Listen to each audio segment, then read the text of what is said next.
All right. Welcome to the Rocket Launcher Podcast, Squeaky Chair Podcast, episode 98. I am your host, Supreme King, and joined with me, as always, is my co-host, and his name is... It's your guy, Omazis. Yes, sir. And you know what's funny? Because I every now and then I have to check the audio and stuff right before we record. And I always hear the chair just give that nice little creak. And it's like nothing else.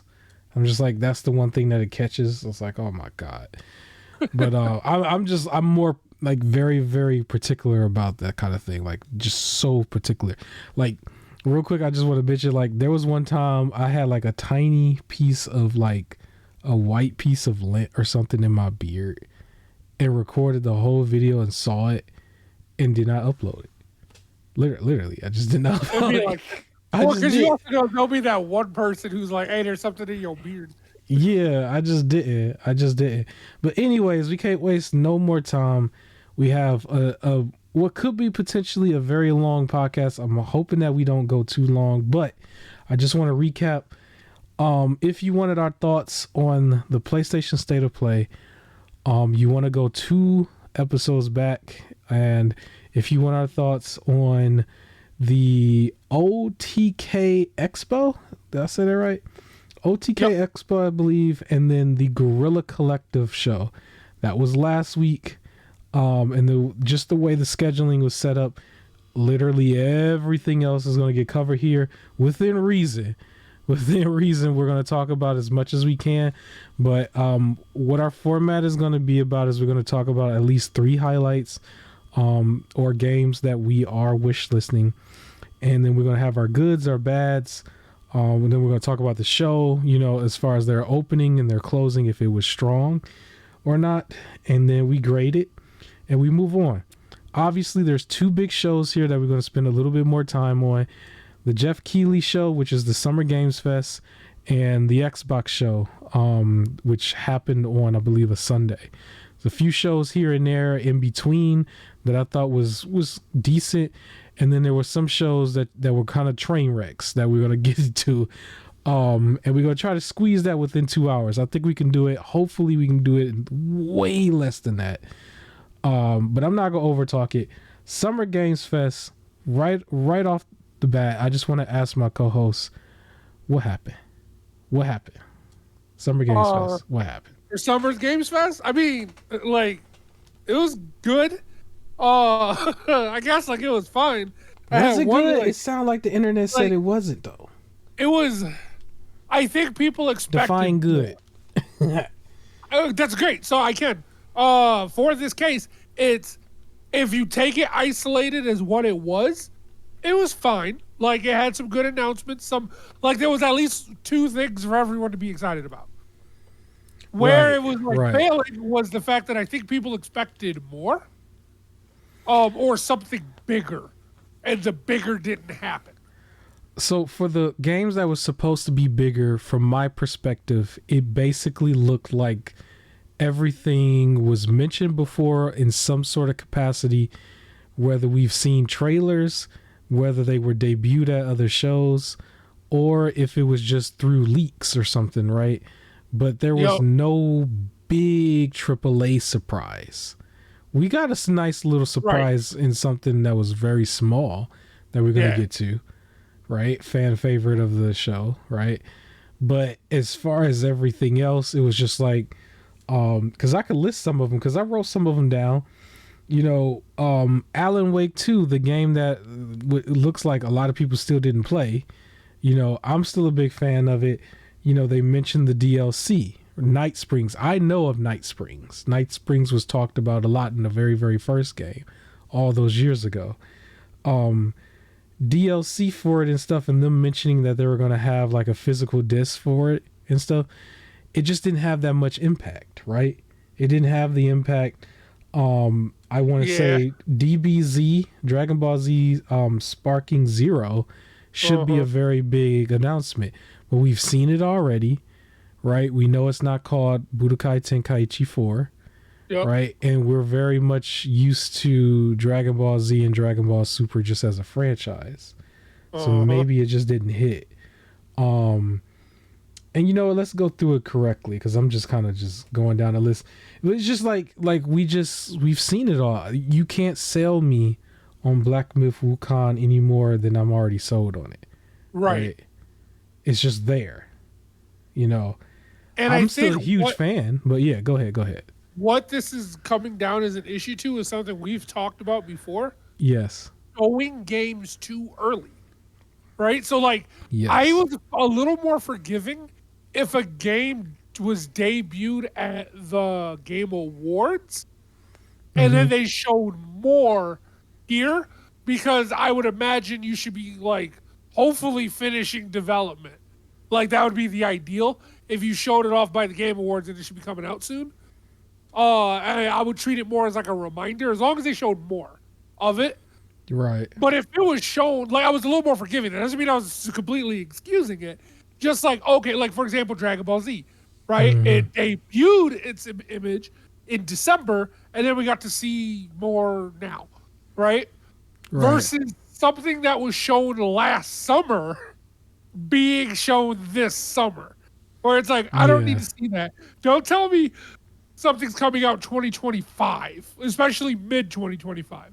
If it's not coming out January 2025, don't show me it right now. I can agree with that. Don't show me it if it like, because you still have the winter, like the Game Awards to show that stuff off. But like, if it's not going to come out until around this time next year, I don't want to see it right now. Like, if it's going to come out after, I definitely don't want to see it right now, because you can just show it next year. Yeah. Right? I don't need a full, and I guess part of it is like, I don't need a full year to save my money to be able to get it. Right? So it's like, they're showing things too early, so then the following year, there's still no surprises. Because things are being shown too early. Yeah. I remember like Black Myth Wukong is like one of the biggest games for me this year. I remember at the Game Awards is when they gave the release date trailer. And so like once you give the release date trailer, there really is no need for any other trailer. It's kind of just like, okay, we've like with Black Myth Wukong, the one thing I appreciated about it the most was that they did not shy away from showing any gameplay for as long as it was out there, right? They were showing gameplay what seemed to be like 2 or 3 years. And then finally it's like, okay, this is about to have a release date and is being mentioned by the big name publishers and stuff. And they got its release date trailer, which was at the Game Awards. At that point, it's just like, okay, just kind of come out with the game. Even then, it was like, okay, we got like 8 months to wait. Now it's like, okay, it's only about a couple more months to wait. But it's just kind of like, it just didn't hit. It didn't hit the way it should have. Not taken away from the game. I still want to play the game. But also, too, like with so many Souls-likes that's coming out in between, it's just like, man, you gotta like really, we're very overstimulated with Souls-likes right now, right? Yeah. It makes it harder to like the one that you want, you know. But let's go through this real quick. I do want to mention this was around 2 hours long, and I could probably go through some of the highlights that had nothing to do with game, but just it wasn't a game. They mentioned Valorant was going to be coming to consoles. That was a news piece that I do want to mention.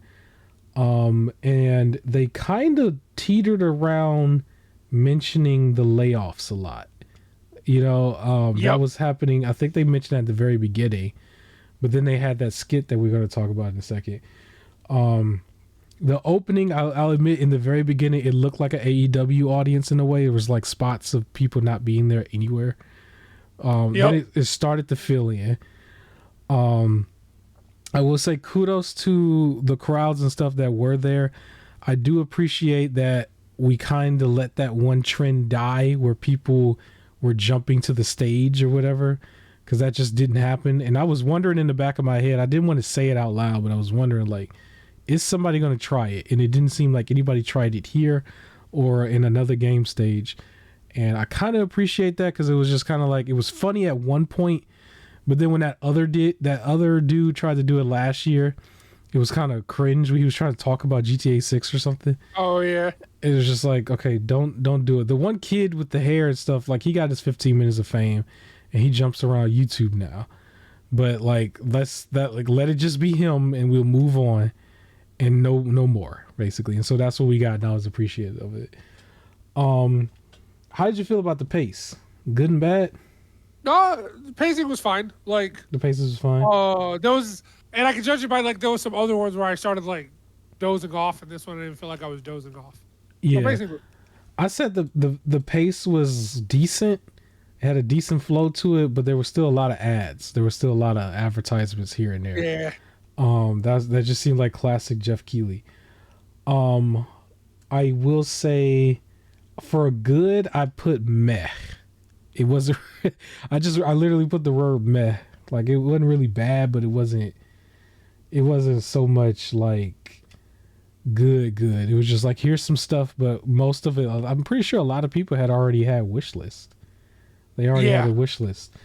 The part that I did put bad was the actual skit itself about the people being fired. And another thing I think I put down was like the Blumhouse chick froze, like while she was talking about whatever they were supposed to be talking about. Yes. MCORE. And she couldn't finish what she was saying, and they had to try to get her through it.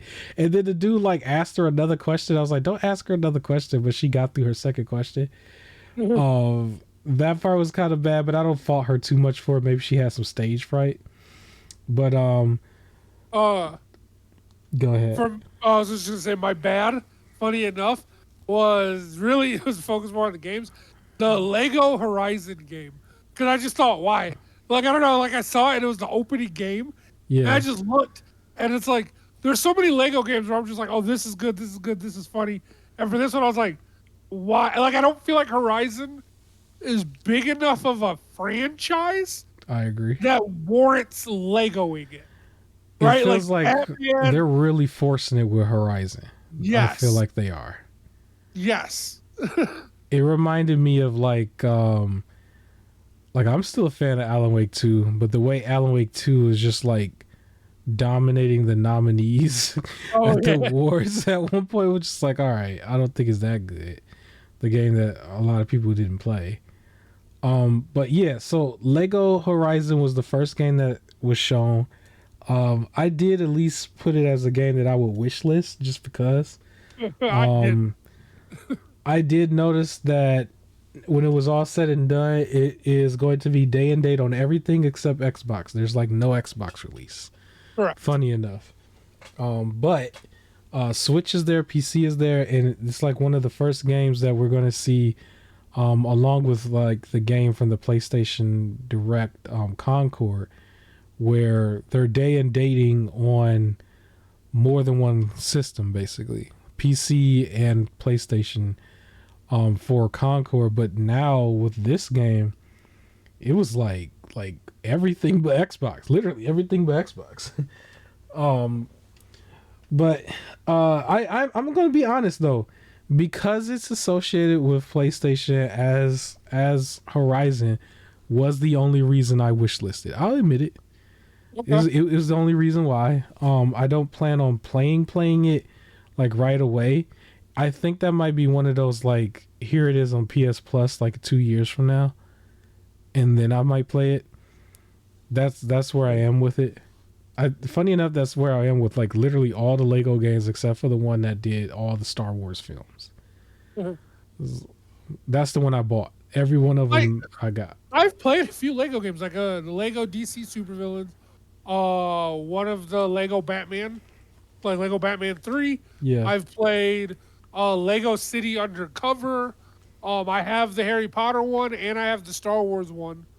I just still gotta play them.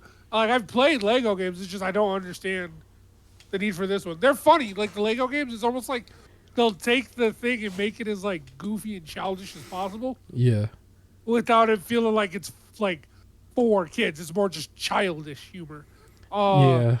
So it's like it's funny sometimes when you know the plot and they make it goofy, like that sort of thing. So that's why I enjoy it. But yeah, I don't know, not this. This ain't for me.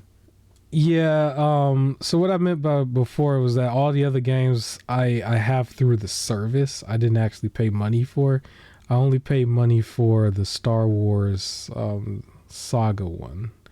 Okay. And even then it wasn't really that much. I just kind of bought it because it had all the Star Wars films in it that you could play through it, and I was like, okay, that kind of seems like a full game then.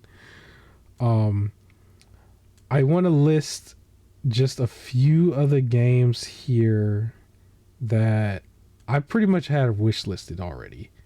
Okay. And we don't really have to spend more time on. I mentioned Black Myth Wukong already. Um, I mean, I'm pretty sure you as well had the Dragon Ball Z Sparking Hope Hey, already wish list. We of did course. have a release date for it though. That was October 11th. Yeah. Funny enough, I do think the Sonic X Shadow generation sound like it got a big pop from the crowd. Guys should Um, have. I already had that wish list. I'm pretty sure everybody else did. That did have a release date that they gave of October 25th. So October is, I think, is going to be a little bit more stacked this year, I'm okay and with it. it's going to be $50, right? Yeah. We mentioned Alan Wake 2. So again, that now they come out with the physical disc version that's going to have all the DLC on it. Or the Feels night so shades. unfair to people who already bought it Yeah, it does. It because they does. can't return the digital one.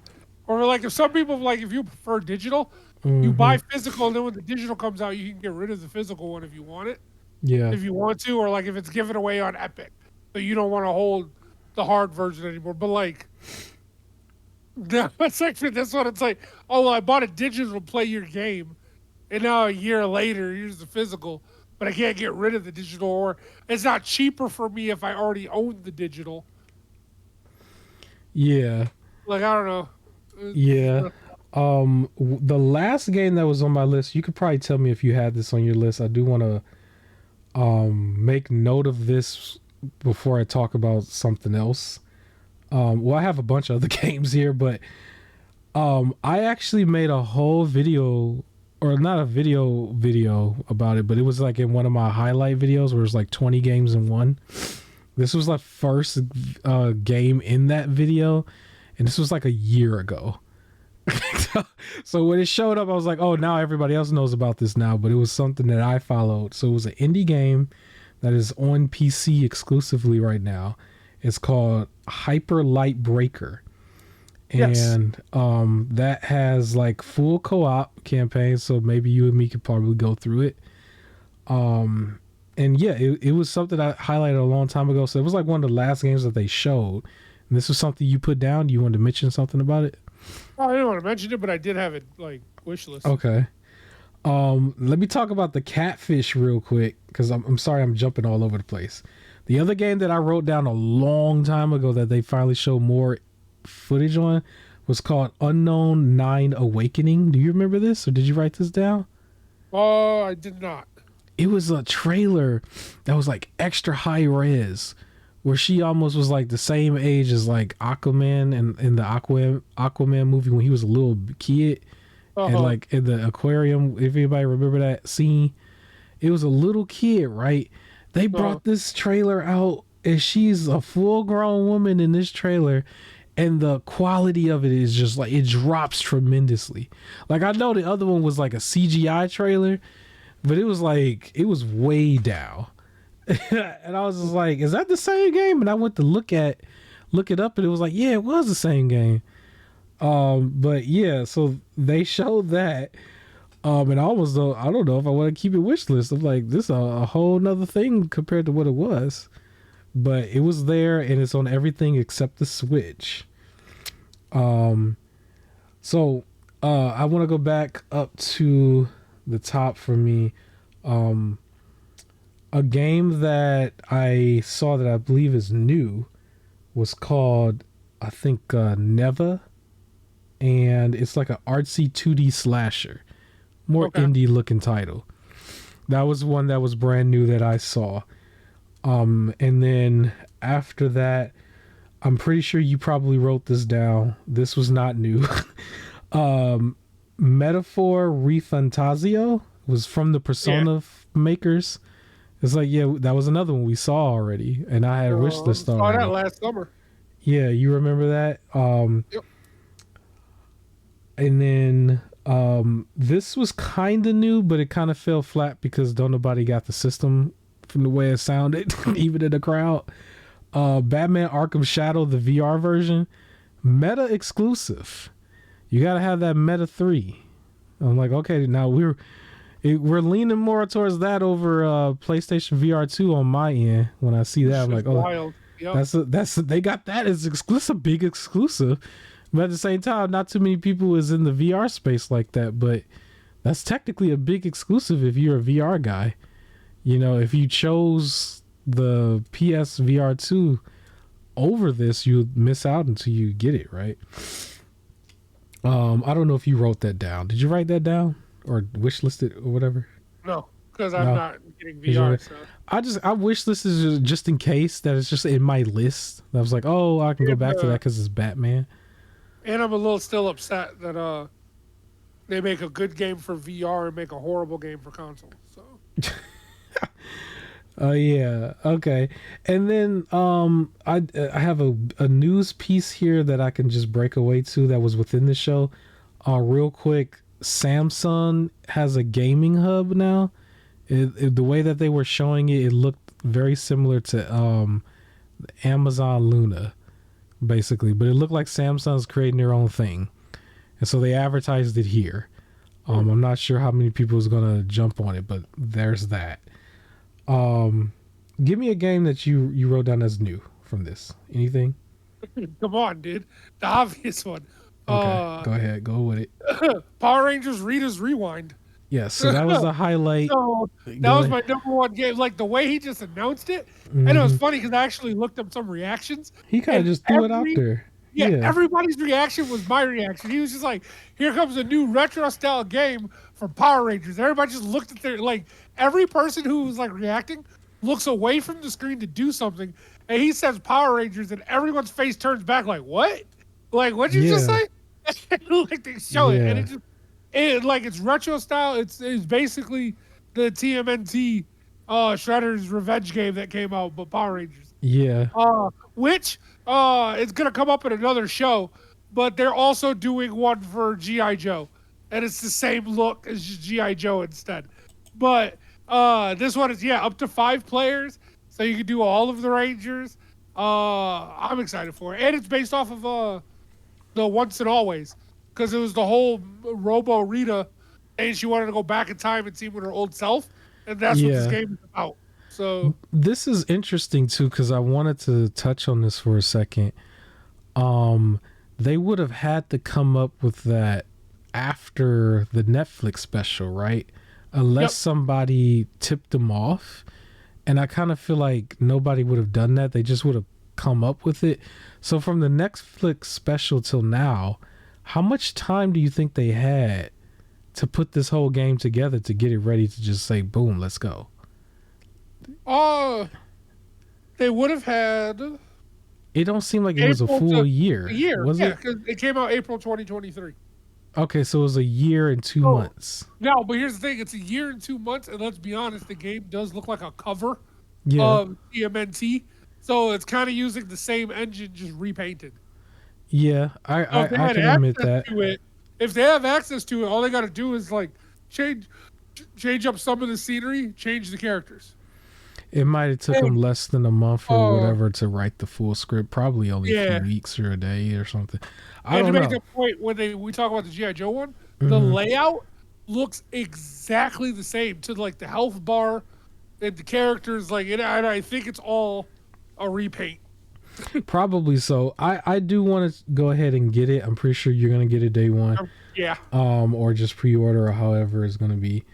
I do want a real AAA Power Ranger game, but this will do for now, I guess. Especially I feel, since yeah. Netflix canceled the Power Ranger reboot that they were doing. So now Hasbro has to shop it around somewhere else. So who knows where the future of Power Rangers is going to be. I do feel like it could have saved the show a little bit more on a bigger side if this was a AAA release that they were advertising. They just boomed, like here it is. Um, I'm I not agree. sure how big it would have been an impact, but I think it would have definitely been a little bit bigger than the way this was. But this was still good. It was definitely a highlight because he kind of just wrote it out there and was like, "What?" In the middle of a show where almost everything else was something that you've seen for a long time, they threw that out there, so I appreciate it. The very next game that they showed was probably another fan favorite, but I just want to jump up a little bit in my list because I skipped a couple. The next one that I had was Tears of Metal, and it looked like a PC 3D hack and slash. That's what I had. Did you have that? No? Maybe it wasn't in my top 3. Right now, I'm only looking at my list of 3. Yeah, I'm looking at everything. Yeah, I just wanted to mention that's the second one I'm gonna mention. But yeah, go ahead. My second one then it will be and I don't know everybody was feeling it, but Harry Potter Quidditch Champions. Okay. One Quidditch was like the main thing missing out of Hogwarts Legacy, like so much so that all they would have had to do is say for Hogwarts Legacy 2, here's another story and Quidditch, right? And everything else could have been exactly the same, and people would have still loved it just because of the additional Quidditch. So now that we have a whole game dedicated to Quidditch, also, it makes me happy that Harry Potter hasn't been bullied out of being mentioned. Yeah, and I what I thought was interesting is I thought that they would save, like, because I remember you saying that would show up in the sequel.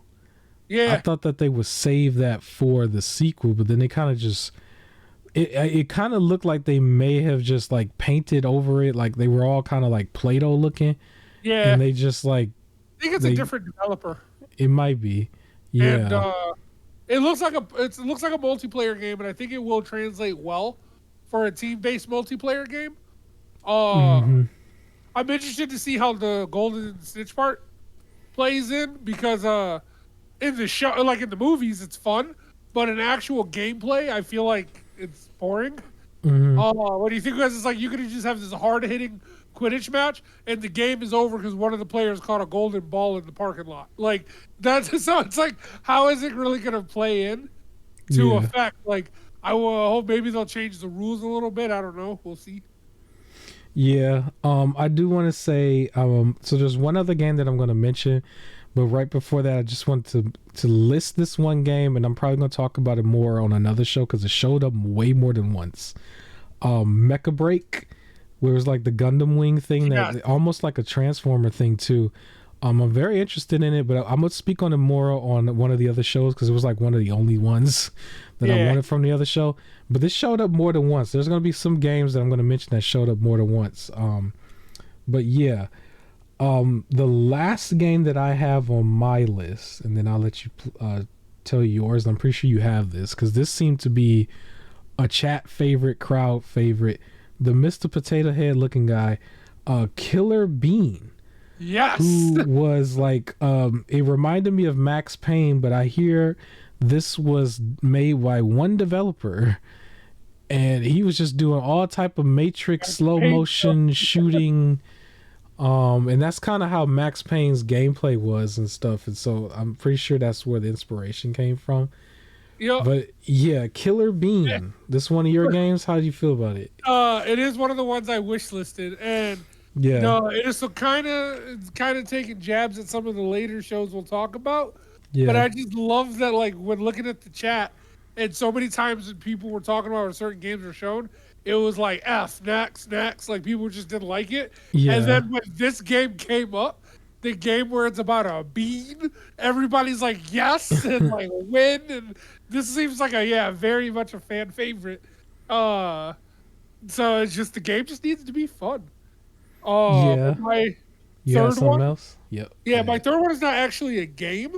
Okay. It's more of a shout out to the creators of Among Us. So they are getting their own TV show, which is fun, but also the fact that it's like, I know they were very surprised with their success.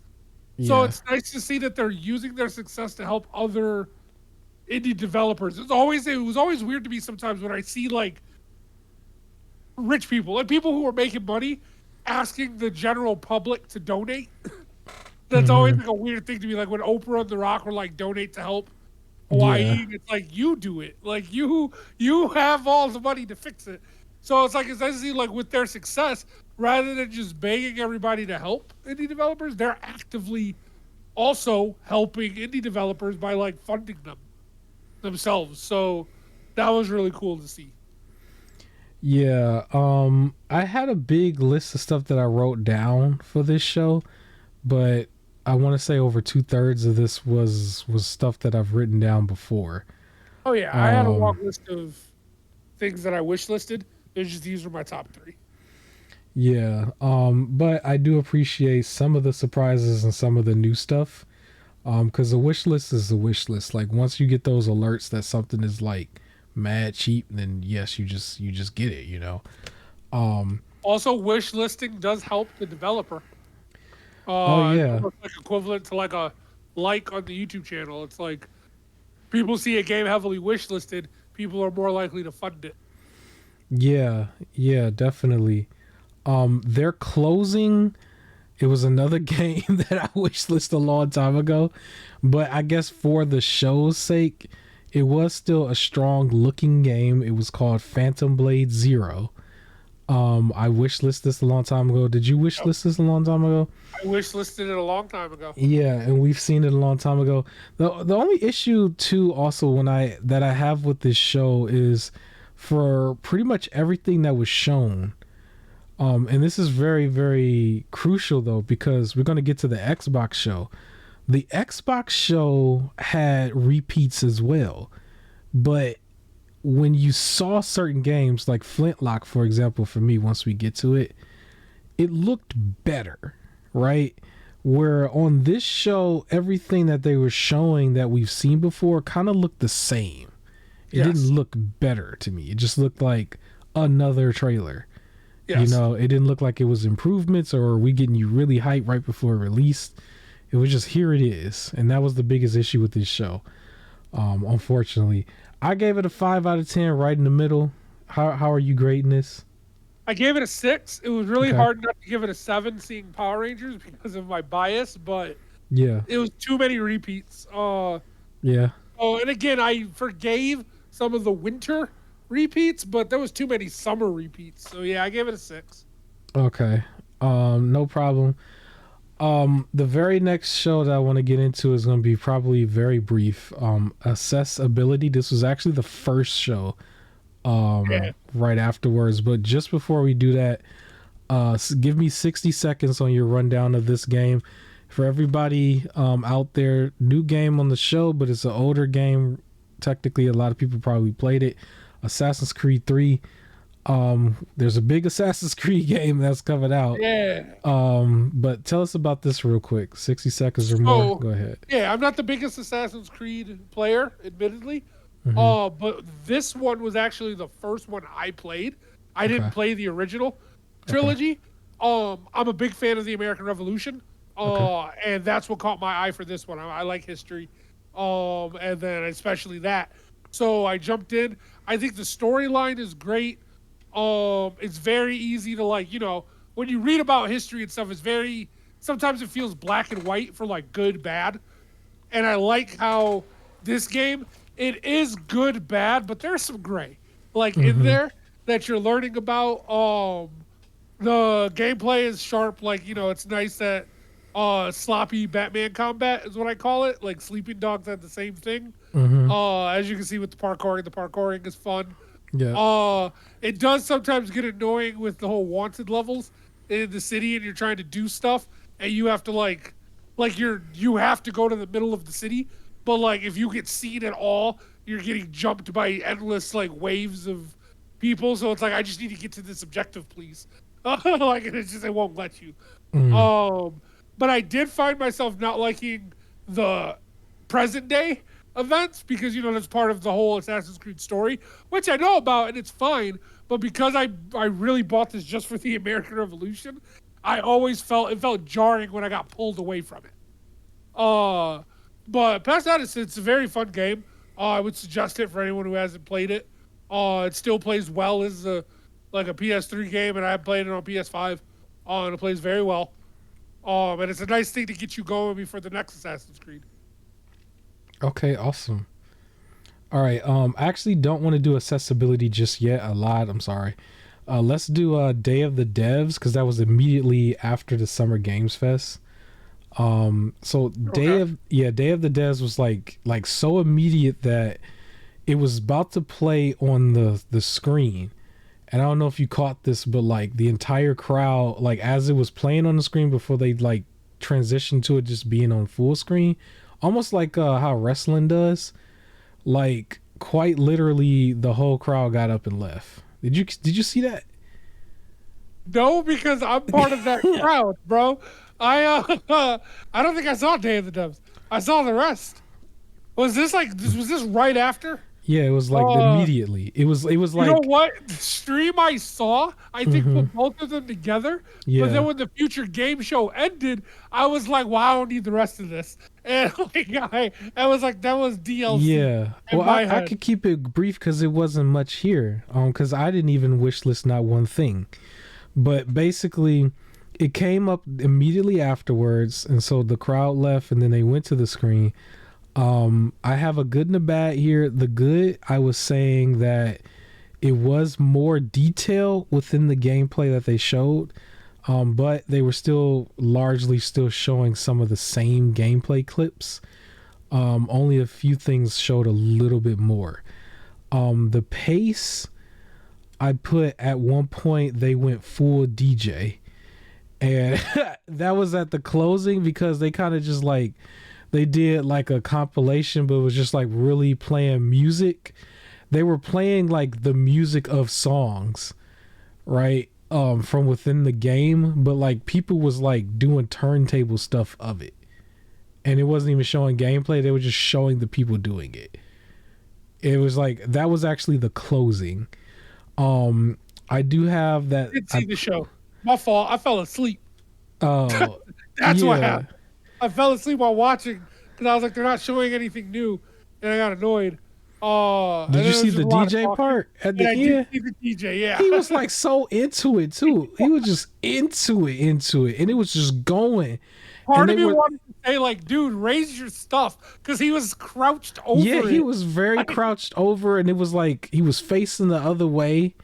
So it was just like he wasn't even facing the screen. I was just like, why did they record it like that? It was just weird.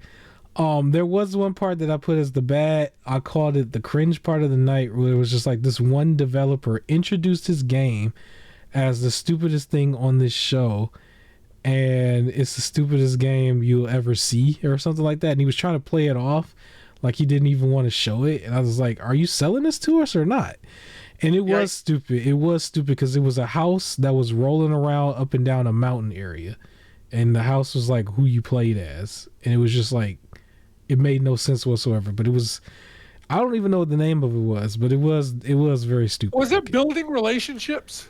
I don't know. You played as a house though. Where it's like the house on the side of a mountain, right? Yeah. Did you wish list this? No. Okay. It was just, that was the cringe moment for me. Was there anything that you wish list from this? No, but there is one game I want to bring up. Okay. It was shown a lot throughout all of these shows, and it just seems like the worst game to me. Okay. Screenbound. Okay, I think I remember. It was a platformer where you're playing a person playing a game. So it's like a giant Game Boy in the middle of the screen. Oh yeah. And I think I brought it up eventually with another show where my complaint was like, people already don't know how to just sit down and relax, and they're making games for like people with short attention spans. And it's like, stop that. Like, yeah, I think I wrote that down for a different show, but I remember that was something that came up a lot too. Yeah, it was shown in so many different areas. I did think it was somewhat interesting because it was like the 2D and the 3D at the same time, and if you're like following, if you're focused on one thing, like it's still doing it in the other screen a little bit.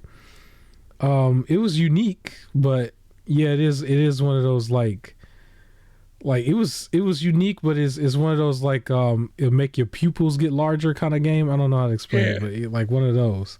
I'll be Um, able to really complain about it when we get to the Wholesome Direct because there's like it showed up there too, and there was yes. another game that really kind of bothered me for some reason. I don't know why. Just me being a grumpy old man, hmm and this gets looped into it. I said this was a 4 out of 10 for me. As far as the show, I had to Day of give the it Devs. 2 because I fell asleep. Yeah, I didn't want to be as harsh because I knew ahead of time that if it's Day of the Devs, there's going to be lots of dev talking here. And Yeah, this is the one show, like out of all the shows, is like this is the one show where you would make the exception for it because it was like told to you basically. This is a dev show, basically, yeah, right? So I didn't fair. kill it too much, but I did say it was still a 4 out of 10 for me. I didn't get nothing to wish list really. I didn't have Yeah. anything to wish list. But yeah, we can move on from that. Now we can jump back. Let's go back to accessibility. So accessibility was technically the first show after everything else that happened the weeks before. Oh boy. Like it was about 45 minutes long, and I mean I honestly felt like yes it was hijacked a little bit, but not as much as the last year. But the opening, I think I put eye roller here as the opening. I don't know, it made me roll my eyes a little bit. But that's I have that. I said um the good about it was that it did still have a lot of accessibility options because I think that was still the focus of this show. So they did highlight enough of that. Yes. Um I said the bad was LC again. So LC was a game that was shown like before on one of the other shows from last week and stuff. And so they kept showing. I think this might have been the third time we saw Elsie again, because we saw it twice last week. So I've still sold on the game Elsie, but they showed it again. This was the third time they showed it. And what else did I put? What did you think, good and bad, about this? So for good, I have Waco the Mask Gatherer. It Okay. just seems like I like games where it's like you gotta switch like your abilities switch based off of just random stuff. So like it was like an adventure game where you have to keep switching your mask and you get different powers. Uh, for my cringe stuff, I had 2. Okay. One of them was a big point that you brought up when we were just talking about it, Yeah. and is for some of those games, it was like, what is this about? Like it showed its accessibility, but it was like Yeah. one of them where it was like dots on a screen and you're just like clicking on the dots, and he's over here like, yeah, you're a space traveler grabbing stuff, and I'm like, where? And then I was just like, I don't understand what this is about. Like, Yeah. and they did that for a few games. There was another one, and this is just kind of, I guess, on me, and I'll be careful with how I talk about this. But there was this one guy, he was blind, Okay. and he was talking about how he fell away from games, and then somebody told him about Last of Us Part 2, and he ended up getting back into the game. But the way he said it was like, I thought I wouldn't be able to play games, and it turns out, no, they just weren't doing enough to make it for me.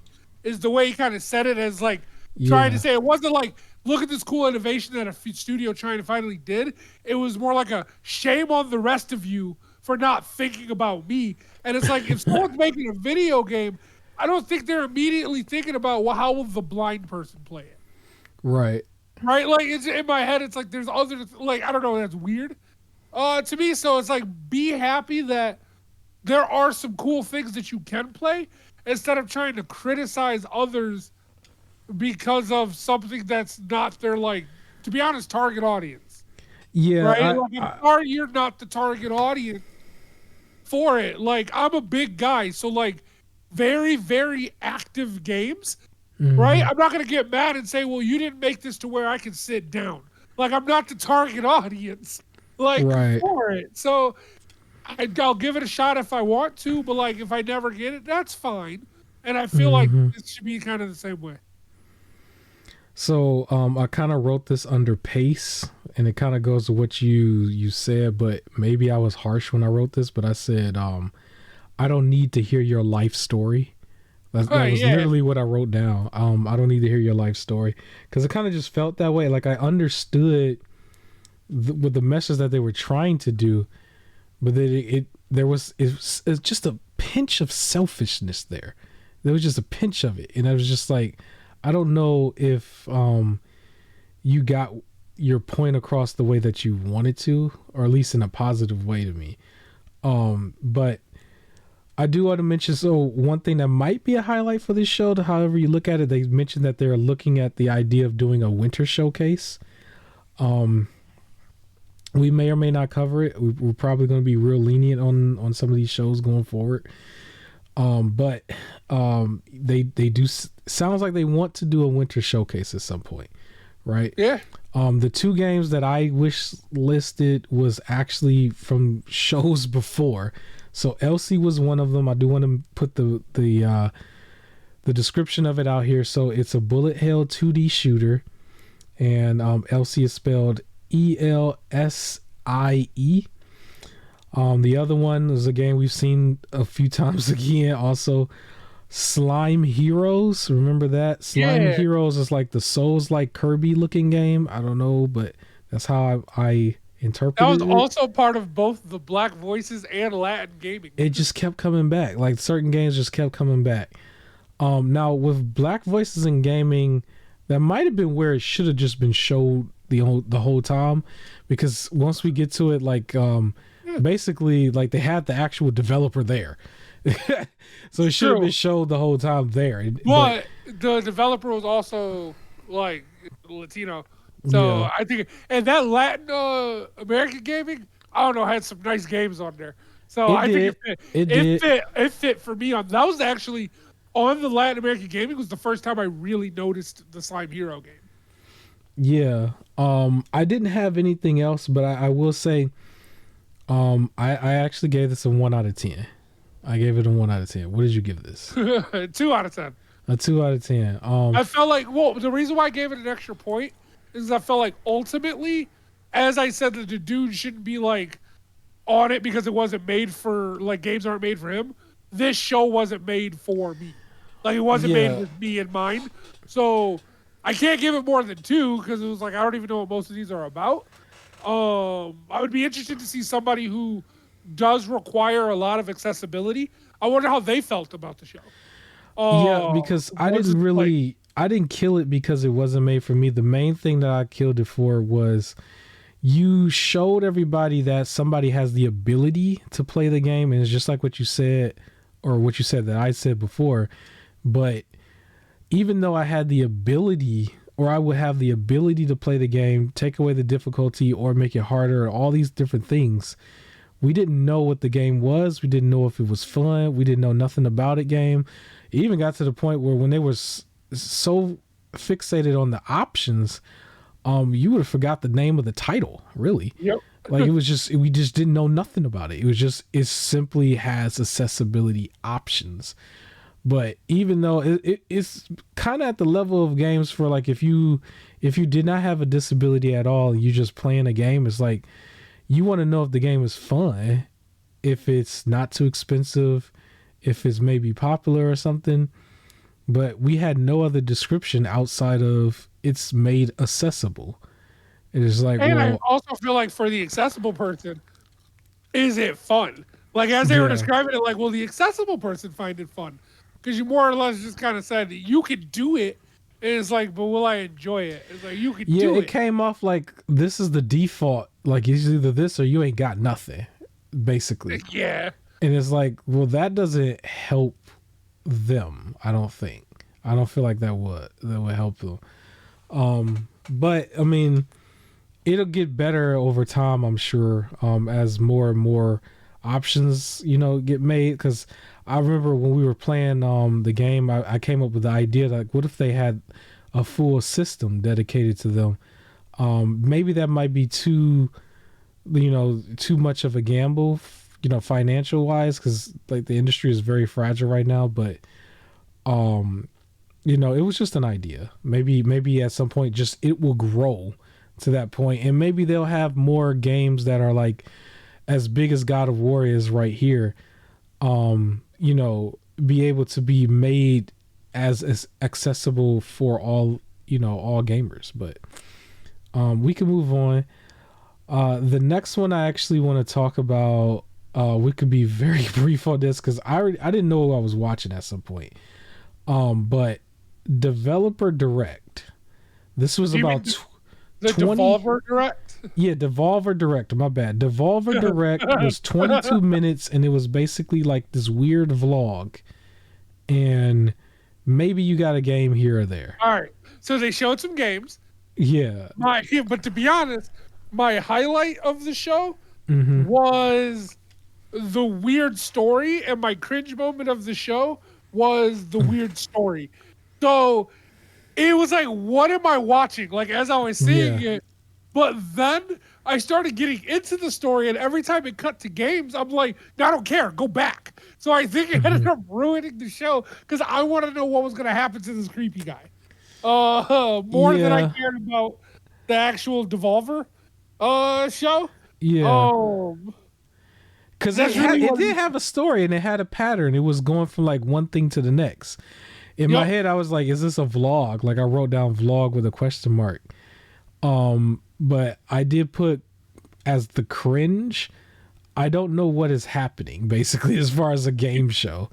And the skits were the focus, is what I said. Yeah, it was heavily focused on a skit and like the anniversary for Devolver, and it was focused on one guy who took the anniversary way too far. So he was like a creep, and he like buried his face in a cake, and then he had like kidnapped a person and put them in a costume for Devolver or whatever, the mascot, and like the police end up showing up, and this one actress, I want to say her name is like Elodie.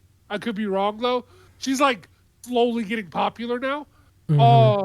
She played the cop in it, and like everything was like creepy, and it kept playing like the suspenseful creepy music. And it's hard to explain, but then they would like show games, and I was like, I don't really care about any of these games. I want to know what's happening with this story. Yeah, it felt like, so I wrote down that it felt like the games, when they did show them, that they were basically treated as commercials until you got back to the skits. Yes, that's a great way to describe it. Yep. That's what I said. But I did get one thing that I was able to wish list. It was called Ten Jutsu, I believe. I think I may have said that wrong. Jutsu. Yeah, Jutsu. Yeah. So that was the only thing I got from it. I don't think that game showed up any other time anywhere else. But I did grab that from this, and because of that, I gave this basically a 2 out of 10. What did you say? It was weird. Like I gave it a 3. Like, so in terms of entertainment, I gave it a 4 out of 10. Okay. But in terms of like a game show, it was like a 1 out of 10. Yeah, it just wasn't a game show. I didn't care about any of the games, but like for entertainment wise, I might even go higher than 4. Like it was more like a 6 because it caught my attention. I found myself really just watching that, like what's happening, and really trying to figure out what's going on. So it both did the trick in keeping my attention for the 30 minutes, but it ruined it because I didn't care about any of the games they showed. Yeah. All right. Let me do the halfway point thing, and then we're gonna probably speed through some of these a little bit quicker. So basically, at the halfway point, I just talk about Epic Games as our unofficial sponsor. And for the unofficial sponsor, basically, Epic Games gives away free games every week. Sometimes they give multiple games throughout the week, and then sometimes it might just be one game, like they were doing their what was that called? The mystery game or something. You know, they were doing that. But this time is no mystery anymore. So from now until June 20th, one of the games that you can get is called Idle Champions of the Forgotten Realms. I believe this was something that they double dipped before because I showed it as something that I already had. And then Red Out 2 was the other game that you can go wishlist. So this is available right now until June 20th as of this recording. From June 20th to June 27th, one of the games is called Freshly Frosted. And then the next one is Rumble Club. And in the subtitle, it said Free Game of the Week Bonus. So check out that. That is from June 20th to June 27th. Not too many other sales or anything recorded this week. I'll probably report more on it next week. Just was kind of, focused on getting through these shows. But I will say, if you are a fan of the ROG Ally, the X version, that black one, the brand new one, will be out next week on the 20th. So for anybody out there, that was the one that was like $800. But yeah, it will be available next week. That is still one of the systems that I basically I champion the most as far as like for PC gaming. If you were coming in and you didn't want to buy a $4,000 tower. But yeah, I guess let's go ahead and give a little bit more time to the biggest show, basically, out of all of them, the one that kind of saved all of them real quick, and that's the Xbox show. How do you feel about this as a show overall? I thought it did really good. I thought it was better than the summer show. It was the top show of the weekend, like of all of them, actually. Yeah, it was like, for a lot of people, it was saying like that was the show of the week or show of the whole thing. I saw some people going overboard, like they were really hyped about it, saying it was an 11 out of 10 show of the year, blah blah blah blah blah. I mean, it was pretty good. It was pretty good. One thing about it that I liked overall is they treated the show as a show. They knew they needed a strong opening. They knew they needed a strong closing. They knew that they needed to keep things brief when they were talking about it, right? And like with some of our other shows, there were some of the people coming back on and saying the same things over and over again. They didn't have that. You saw the top people, but you saw them one time. They had something different to say, right? You saw Phil, you saw Sarah, you saw Matt. And it was just like they said what they had to say right back in the gaming, and it was a lot of world premieres. That was the biggest thing that the Jeff Keighley show missed, because a lot of people thought Jeff Keighley show was going to be the show this summer. There weren't a lot of world premieres from his show. It was just a whole bunch of like repeats, right? But what made this show so much better is that even when you had the repeats, there was so many world premieres that you didn't focus on the repeats being the repeats the same way you did in the summer game show. If that makes sense. Yeah. For the opening, I said they went straight into gaming. They went straight into a game, and they basically preview Call of Duty, the Black Ops 6, and they were going to have the actual Call of Duty portion after the fact. So it was like, to me, it was like, okay, you previewing your main event, right? And you still left it as like, we're going to show you a piece of it, but you got to see the rest of it afterwards. And it's Call of Duty, but it was presented in a way where you almost felt like it was a new game. You know what I mean? So I appreciated that. I will say for myself, maybe you might disagree with me. The part that I said was bad it was 3 games in particular. I said Fallout 76, Sea of Thieves, and Elder Scrolls Online does not need to be here at this point. Just because they were really old. I disagree with the Elder Scrolls Online one, but I'm okay with the rest. Okay. Only because the ESO, it was new stuff. So it's like them showing off what they're still doing for an ongoing game. Almost like when they show off Destiny 2, the next DLC. Yeah. That's what this was. So I give that a pass because it's like, here's the new update. It's nice to see it still being supported after all these years. But all of them were ongoing though, right? Why would you say the other 2 you would give a pass on? To see if Thieves, like, I know I'm okay with, like, showing off DLC. I didn't think it really needed to be there, but I guess the ESO one, I don't know, it feels different when it's a online game, right? It's like, it feels like whenever there's a new season to an online game, it's almost like here's a new game. Essentially, I don't know, it just feels a little different to me. Just me personally, I just feel it just feels different. And it was the best way to reach everybody because I didn't know that game was still getting updated. I said the good was that it was a lot of world premieres, and then the pace I said was the best so far. Yes, At the time I put best so far. Honestly, it was the best throughout the whole thing. it was the best. And then their closing was very strong too. It's a big game that a lot of people were talking about, but there were so many things here that I don't necessarily need to get into, but I do wanted to just make mention. One of the strong openings was showing Doom: The Dark Ages. That's a day one Game Pass release. That's going to be in 2025. I think it's also multiplat. That looked really good as a strong game. Was that something you took a look at? I think that was like the first one after the Call of Duty. Oh, there was a lot of games I took a look at. I didn't put it as one of my top 3, but Okay. What was one of your top 3s? So for me, of course, Dragon Age 4: The Veilguard.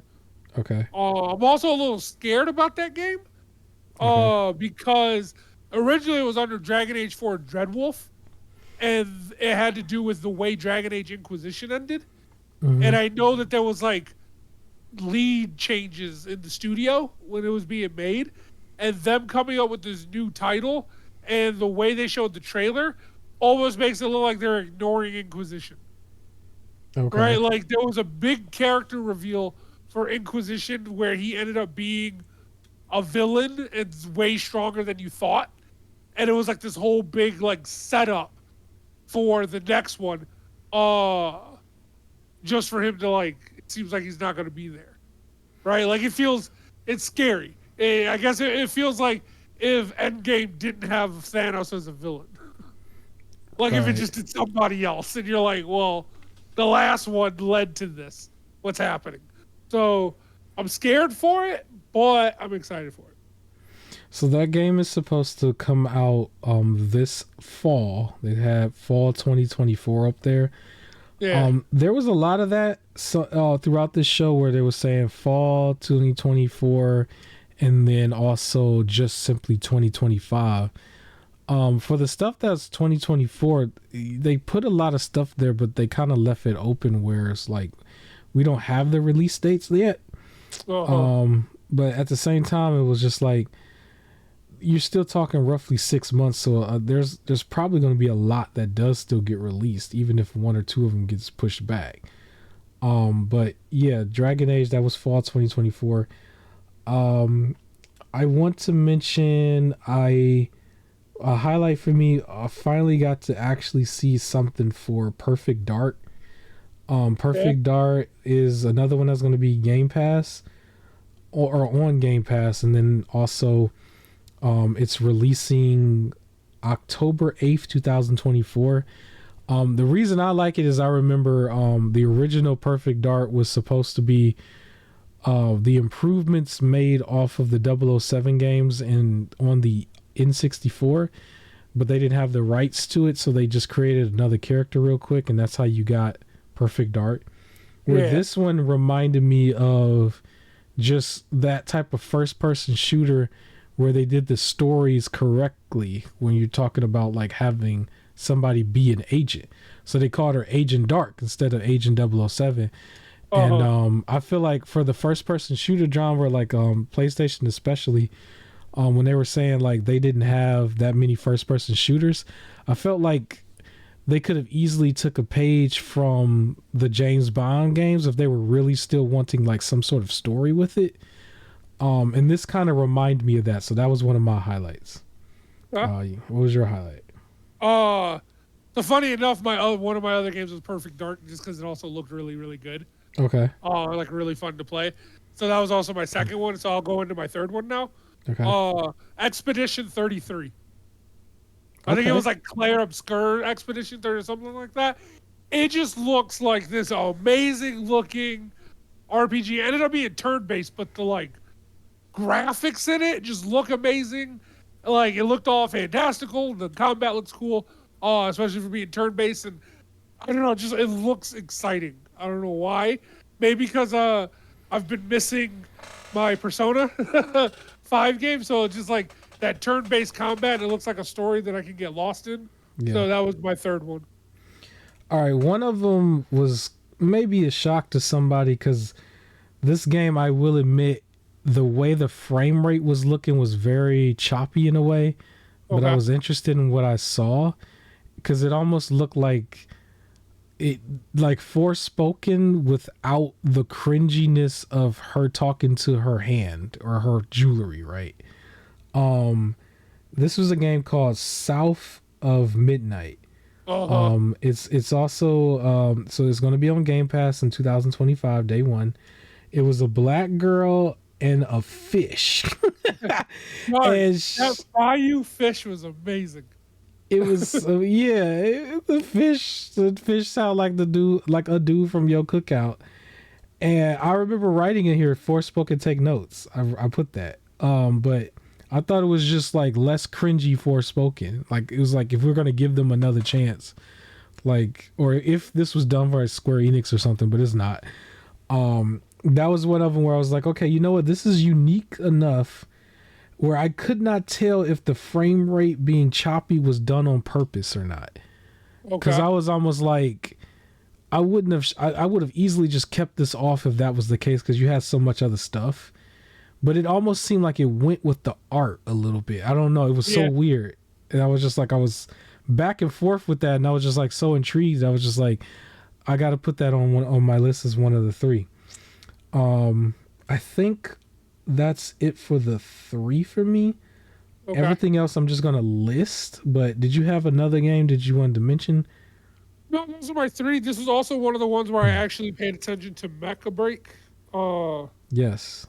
But like I said, I had I have like a list of them that I did do, like, you know, like you said, Doom of the Dark Ages or Wu Chang Fallen Feathers or things like that.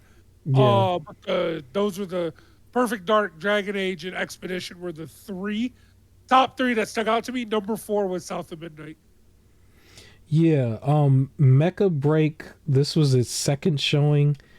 It is still a game that's going to come out in 2025. I did say that it looked better here, though, the way they presented it here. They did mention that it was going to have a beta in August. So look out for that if you want to play that. Wu Chang Fallen Feathers was one of the top games that I put as like one of the top 5s at the very end of this that I'm going to mention. I said that was Stellar Blade with clothes on. And also it reminded me of Black Myth Wukong. That comes out 2025. It will be on day one in Game Pass. And then I'm gonna just list off everything else that I wish list. We don't have to get into it too much because it's just a lot. I did also say that I was into the State of Decay 3. We got an actual trailer this time and not a teaser. I did put down Dragon Age as well. I put notes down for the Starfield DLC called Shattered Space. What I liked about that is it actually looked like it was presented like a horror game. And it was very different from how they've been presenting Starfield this entire time. So I appreciated that. I believe this is the Claire Expedition game. I have that down as well. So that was Game Pass. That's going to be on Game Pass in 2025. RPG game. It's turn-based, right? Turn-based game. Yep, turn-based combat. It reminded me a little bit of Final Fantasy VII. That's what I wrote down. Yeah. We got to see more of Metal Gear Solid Snake Eater. The actual, like, it's more of a trailer here, and this is a remake of a PS2 game, right? What was still cool, like, so like just like I was mentioning before, so we've seen certain things at this point where it was still old, but or it just didn't feel like they were only showing the stuff we've already seen. You know what I mean? But it flowed just right. Yep. Big highlight for me here is to see Flintlock, The Siege of Dawn. It looked a lot better here. They gave us a release date, July 18, 2024, day one in Game Pass, and there's going to be a demo. I'm all over that. I'm going to be all over it. I'm going to be honest. But that's something that I've wished this a long time ago. Made more than one video on it a long time ago. So I didn't want to really like emphasize on it too much. The Diablo 4 DLC Vessel of Hatred trailer was super crazy demonic trailer. Very, very, very. I put I super mean, demonic. That's what I put. Diablo. It Devil. was crazy, That's Diablo. crazy. But yeah, it was still a dope trailer for the game to really set the tone for what type of game you would play. But Diablo fans are at this point are Diablo fans, right? Fable, the story trailer. I thought that it gave us a little bit more that we needed to see. Game Pass day one for that, 2025. Flight Simulator. I still have a soft spot for Flight Simulator. They showed the new one, 2024 version, day one in Game Pass, November 19th, 2024. We saw Indiana Jones again. They kind of just showed a full clip, basically. It felt like a movie in a way. Game Pass 2024. We've seen Indiana Jones already, right? Avowed was showed here. Avowed looked better, a lot better. Game Pass 2024 is what they said. Adamfall. Did you like Adamfall? Did you Yeah, like it this looked one, okay. guy? It looked Yeah. okay. I put down. It looked like a good shooter. That's another one that's Game Pass 2025. Stalker 2 was a game that came back from hiding. That was the Ukraine game. Obviously, with everything going on, we know why it was delayed. They gave it an Oh, actual release date here of September 5th, 2024. It will be day one in Game Pass as well. And then the big ending, which set the internet on fire. Gears of War, E-Day. yeah. Day one in Game Pass. Origin stories for old school Gears of War fans. A lot of people was happy to see this. I saw some clips of people when this came on, they were crying. Oh, I was like, all right. I didn't go that far. They were crying. Dope show. Just excellent show. Yeah. They followed it up with, the Call of Duty with a whole bunch of zombies and stuff. That's gonna be now this is crazy for this. So this comes out October 25th, 2024. So a lot of people gonna be stepping on some toes in October, man. October is a big month, it seems. They're trying to get everything right before the holiday season. But I found out this Call of Duty game, are you ready for this? It will be 309.85 gigs. I thought they said it wasn't that, or was it that it wasn't 500 gigs? It's not 500, but it's 309. Ooh. So it's this game or nothing else, basically. You have to Yeah. have a whole system separate for this. And speaking of whole systems, they threw out a bunch of them out there. They have an all digital Series X that they revealed. This was rumored for a really long time. They finally revealed it. That's going to be $449. A 2 terabyte disc Series X. And this is an interesting one because it's probably the first system of this generation that has a $600 price tag. But the 2 terabyte one that's like all sparkly and stuff, that's $600. And then they kind of showed the Series S again, the all white one this time. So they're phasing out the old one and putting the new one in there. Was there any other game that I didn't mention that you wanted to mention about this show? No other No? games. Yeah. You got it. Yeah, well, I think we mentioned enough. I noticed that, so they showed that this was number one trending on YouTube for gaming. And what's cool about it is it was advertised as the Xbox and Call of Duty show, but I just want to mention Bethesda was the MVP here for sure. There was a lot of Bethesda. It was like every other 2 or 3 games, Bethesda came back with the alley-oop.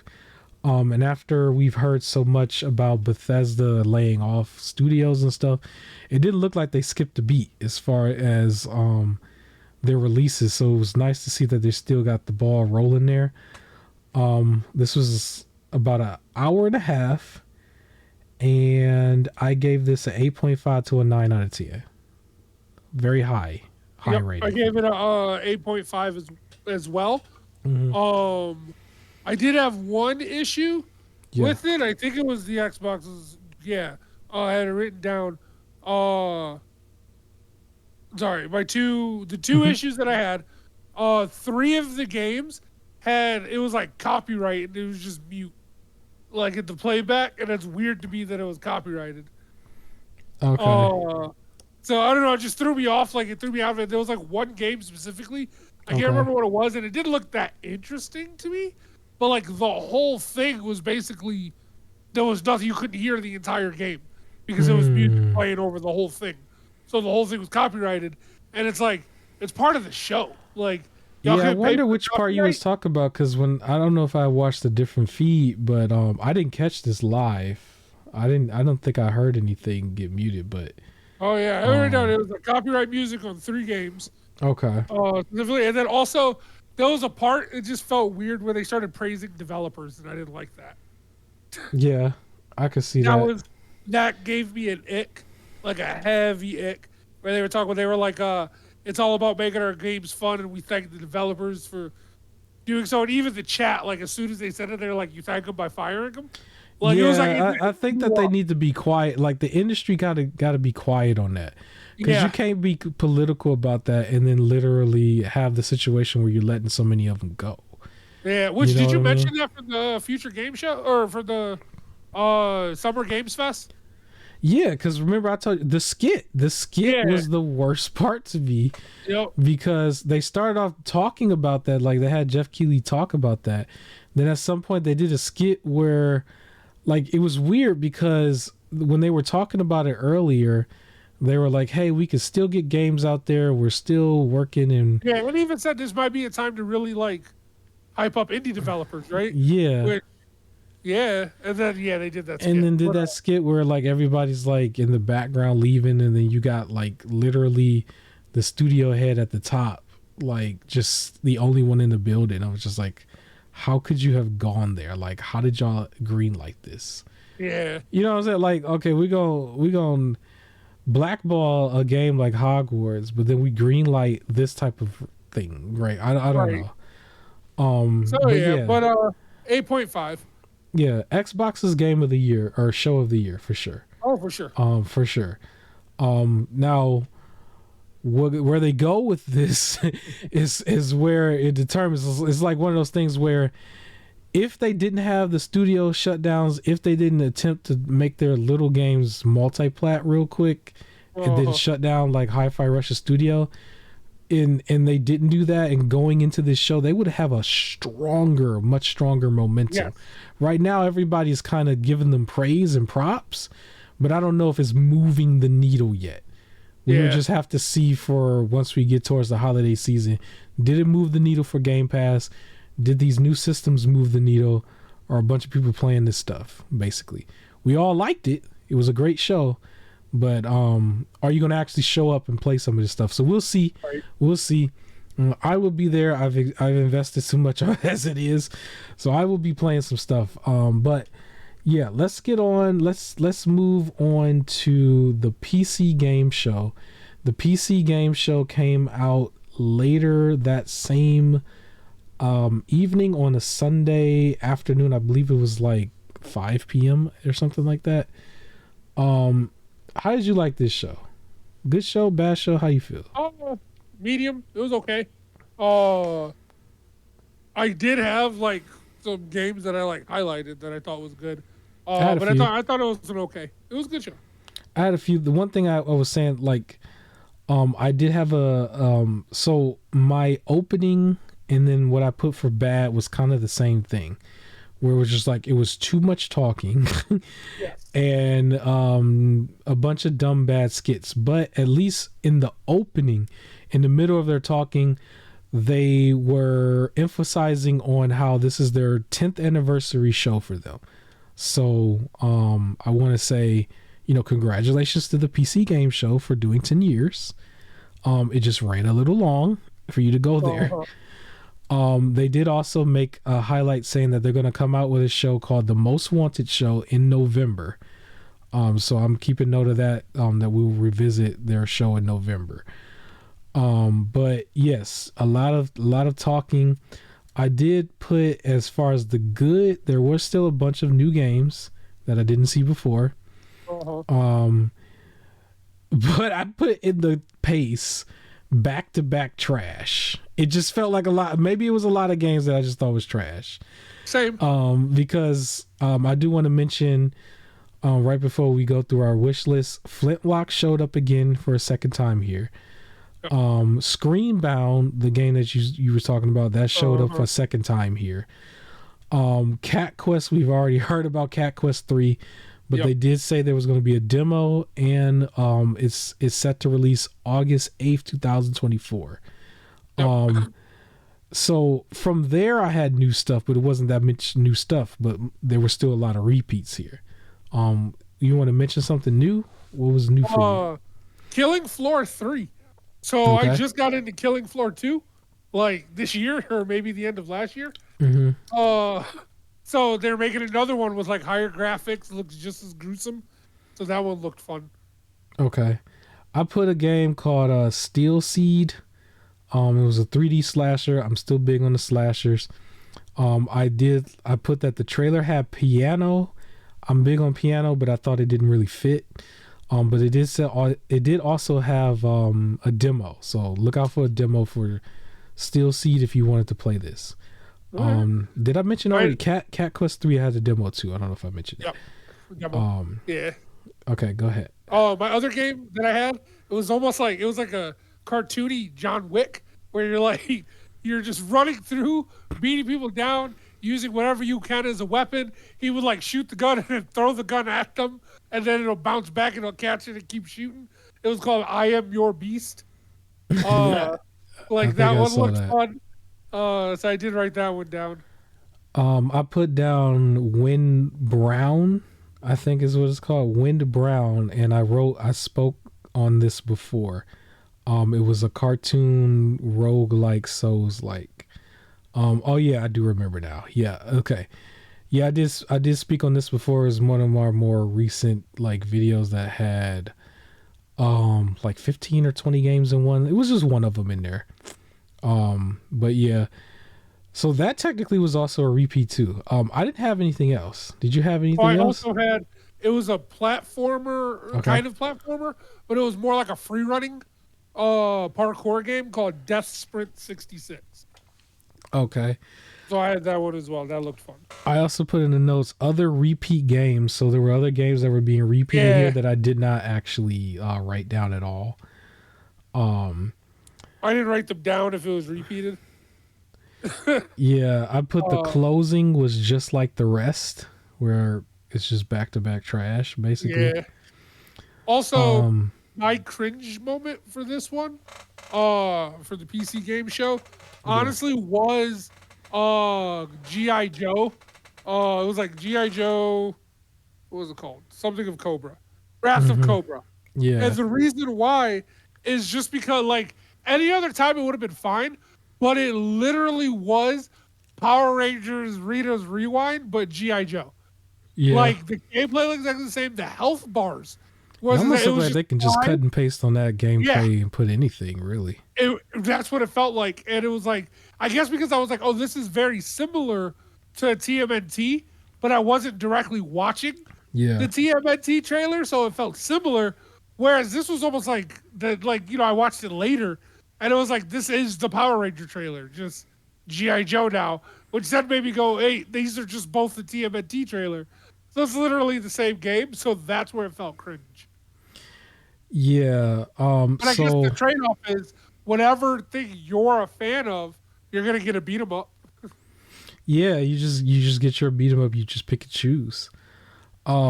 I put down. So this was actually, I believe, in the chat somewhere, but I felt the same way. So I wrote down this chat response for this show, because remember, this is the PC game show. Somebody wrote, what's the point of buying a high-end graphics card? That's true. Nothing here required that. It was just crazy because for transparency, I just bought this Super PC with a 4090 in it, right? That's the highest you can go. And nothing here really, you didn't need anything from this show. No, it was top-down, indie. Yeah. But it seems like everything's indie now. Yeah, they call themselves doing their little giveaways too that they always do for some of their hardware. And then I said it was back-to-back trash. I do think the skits, so for the PC game show, The skits work a little bit more because it's kind of expected. Like, I expected it more here. I will say there was one dumb skit that I thought was funny that I can mention, where they called themselves like reading each other's mind, and it was like they kind of fourth walled it too, and was like, you were supposed to play the clip where I actually am reading the person's mind, but not at the same time or something. It was kind of funny. But as a grade, I gave this a 5 out of 10. Same. I gave it a 5 as well. It was right in the middle for me. Ubisoft Forward. We want to talk about Ubisoft Forward. Let's look at this for a second. Ubisoft show. Yeah, it was one of those things where it's like, okay, now it feels like we're getting the same thing again. But let's talk about that real quick. So for Ubisoft, for them, it was Star Wars Outlaws and Assassin's Creed Shadow, but a lot of the middle was like, I forgot Ubisoft did so much, but it was all things that were out. Like, it was like, look, we still support X Defiant. We still support this. We still support Prince of Persia. Like, yeah, we still support. Like, it was things that were just already there. And it was like, that's a lot of repeat. So I want to put, I just want to highlight a couple things. It was 2 hours. There was a pre-show. The pre-show was mainly talking about Skull and Bones and focusing on the graphics, right? Yep. After that, Skull and Bones returns in the show. And I was like, okay, because I put this note that says they used the pre-show for Skull and Bones and now it's back. And that's basically what happened. There was one thing that might be a highlight depending on how you look at it. They did a Monopoly game here, or showed a Monopoly game here. And I know Monopoly is such a huge game from where you and me met, in the basement area. Shout out to the basement. Yeah. At least the real one. But they had it here where it was like all, realized as a real vision of Monopoly. So I thought that was probably cool for somebody who might actually want to sit there all day and play that. Star Wars Outlaws we've seen before, right? That took up a big portion of the beginning. And what was so funny was, like, I wasn't really sold on it, but it's hilarious because I have access to it because it was given away with my pre-built PC.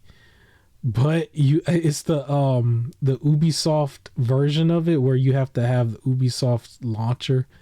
So it's like, okay, great, I can't even add it to Steam or Epic.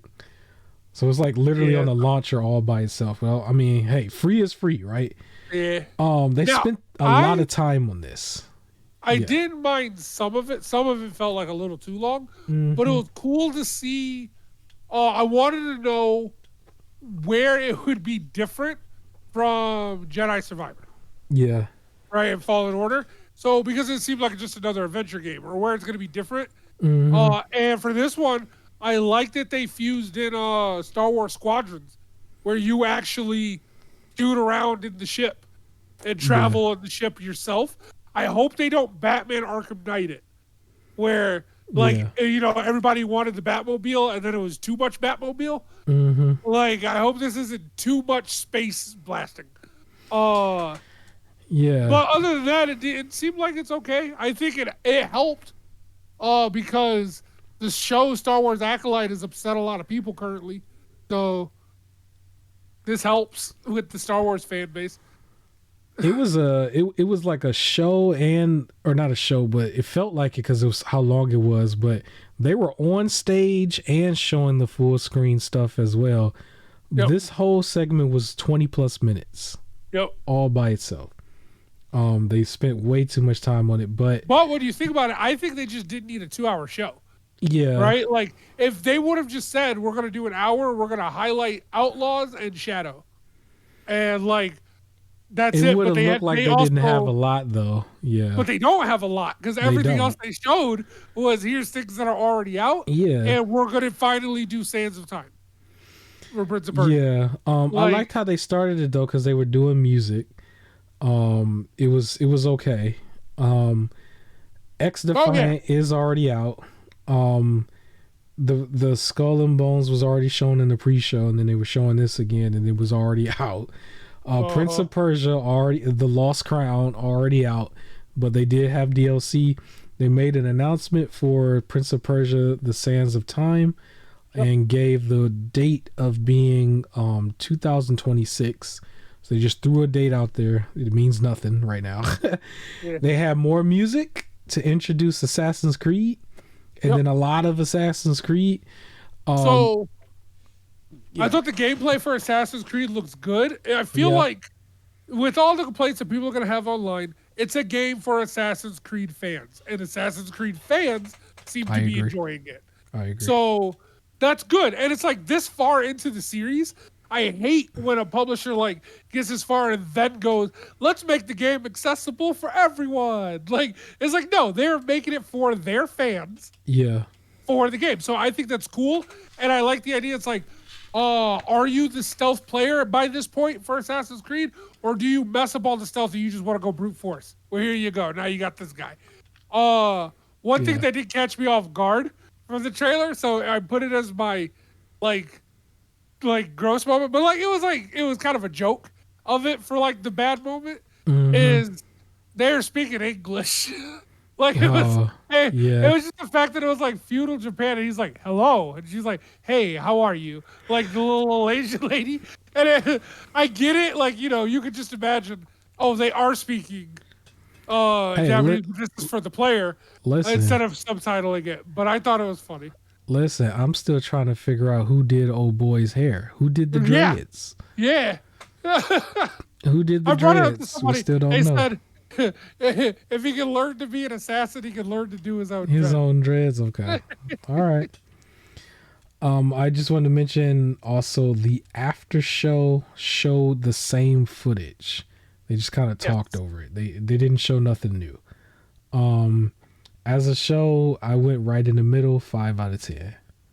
I gave it a 4 because I felt like it didn't need to be that long. I put as the bad, so I said for good, I put nothing. Like maybe that was kind of harsh, but I put nothing. For me, it sold me more on Outlaws. Okay. All right, like I said, I wanted to know what made this, like, was it different from Jedi Survivor? Which, to get it, it didn't need to be. So I should point that out. If it was just another adventure game with the same mechanics, or like now you're shooty instead of force powers, I'm fine with that. But I wanted to know, like, if it was different, what made it different. So I was happy with it. But I'm also a Star Wars fan. I did also mention before the music selection in the beginning, but I put as the bad, I like the music more than I like the games, and I think that's fair. Bad. But the music was nice. I thought it was nice. For the pace, I put meh. And then I said for the closing, it's just over. It was just over. That's kind of how it felt. I don't know.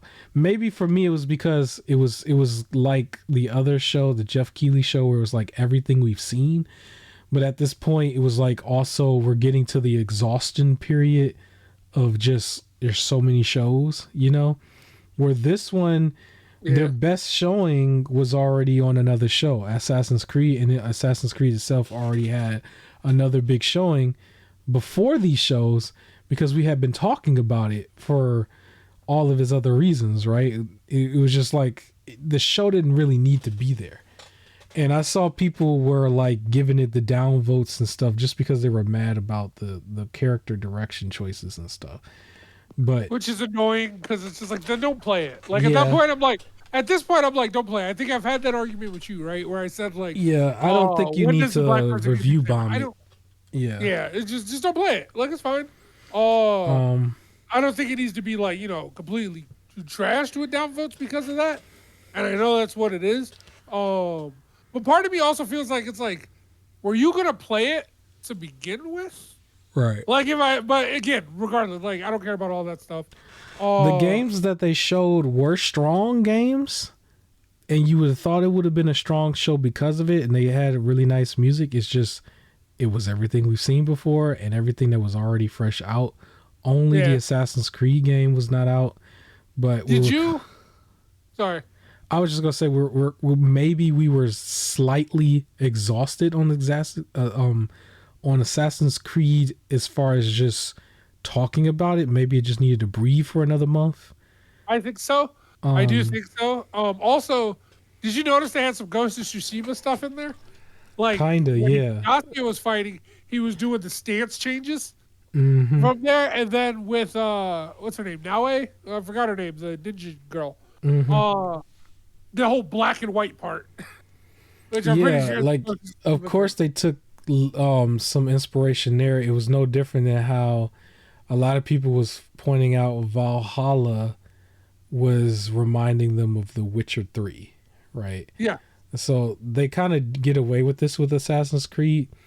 It's almost like their version of like where Capcom has Resident Evil in a way, where it's just like you get to move around. So I mean the franchise is an oil machine, basically. It's gonna make money no matter what. So I'm not too upset with it. That's why I said that this show as a show is just a 5 out of 10. It's just we weren't wowed anywhere. There was no surprise really. It was just maybe you could say the Prince of Persia Sands of Time was the surprise. It wasn't that much good enough for me though. No, I don't trust these 2-second. Here's the title because that's how we got with Wonder Woman and Knights of the Old Republic, and I don't trust it. Give me more. I don't need a little teaser name. All right, man. Are you ready to talk about the train wreck? We want to talk about the. You not? Well, do we have the future of games? A future game show? Oh yeah, we sure do. So maybe we won't. Maybe we won't talk about the train yet. There's so many different. Let me go back and let me just turn the page and make sure I have it in front of me. I can keep it quick. Go ahead. I'll talk about mine. I really only had one game highlighted, and it was a game that I already knew was coming out. Bro, I skipped like 4. My bad. I skipped like 4 things. I'm so sorry, y'all. So I had a few games that I want, but I've mentioned before some of these, like Big Boy Boxing, or things like that. So the main one, and that body cam game, that's gonna mess a lot of people up, but I think it's look good. Yeah. But the main one that's on here for me is the casting of Frank Stone. The Dead by Daylight Until Dawn game. Yes.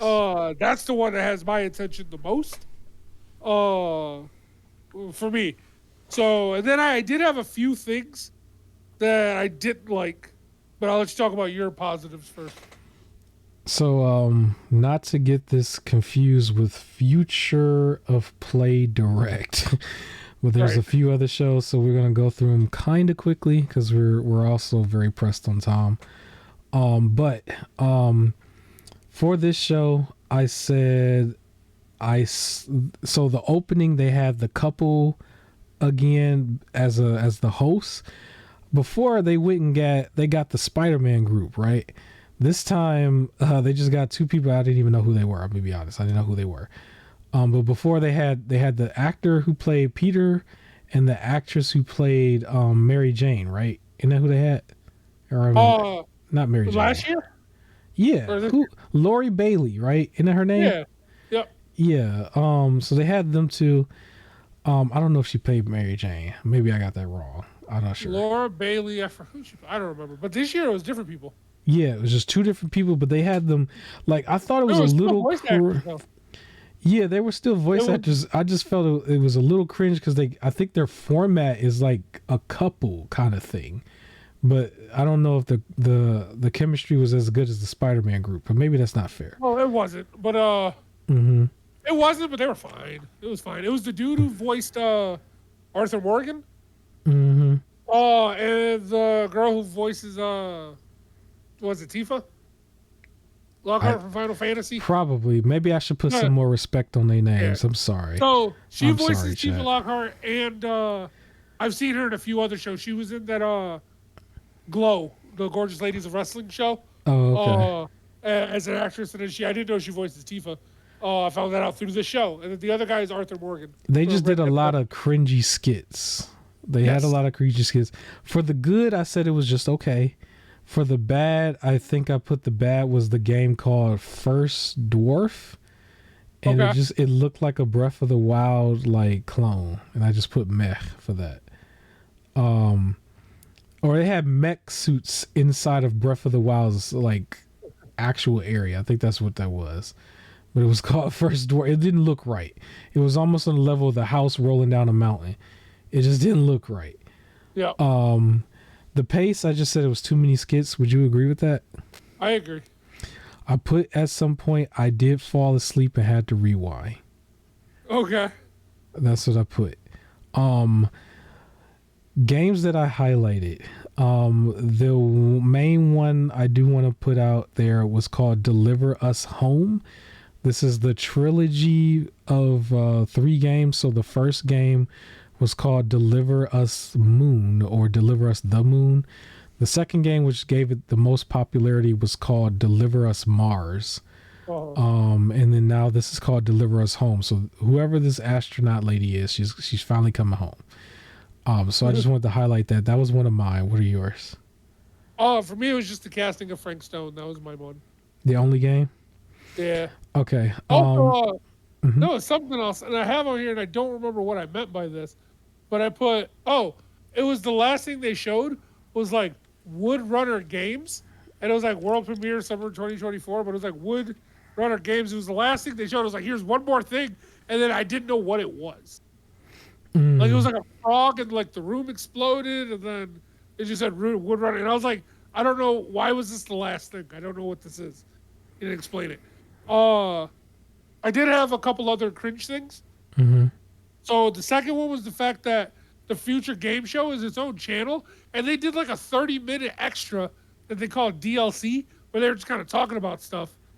And what was kind of messed up, so one of the guys who's part of the Future Game Show, Yeah. I feel like it was the British guy, Jules. He probably should have been the host instead of the guy who voiced Arthur Morgan, only because he's used to doing this type of stuff. Like, he used to work for What Culture, I think he still does, but he's like constantly talking to crowds and like he's used to it, and I feel like he would have been a lot more comfortable on the stage, like standing there and doing stuff. So he should have done it. And then my other cringe, Starship Troopers has a game. Now, I love Starship Troopers. I love that movie. It was great. The problem is we have it already with Helldivers 2. Yes. So, like, when they showed it, it was like, dude, y'all too late. Like, they already did your thing better. Like, I'm sorry. Like, everybody just said this Starship Troopers the game. Everybody understood that as Helldivers 2. And then you're trying to do it. It's like, no one's going to jump to yours. They already got it. Like, I know y'all must have been, especially because of how long it could take to drop games. When that dropped, y'all must have been heated, knowing that y'all was about to drop soon, and y'all just wasn't ready. And they did that. It's like, y'all got beat to the punch. So that was my cringe. I was like, why is this here? You should have gave you the other one DLC. So I had 2 other games here that I wish list. So one of them was called The Relic First Guardian. This is a fast-paced 3D Souls-like. So if anybody follows, you know I'm a sucker for these. And the next one was called Metal Suits Counter Attack. That one is a run and gun space 2D platformer. Okay, so those are my only other ones. You didn't have any other wish list games? Nah, I had a few, but like nothing worth mentioning. It was just that.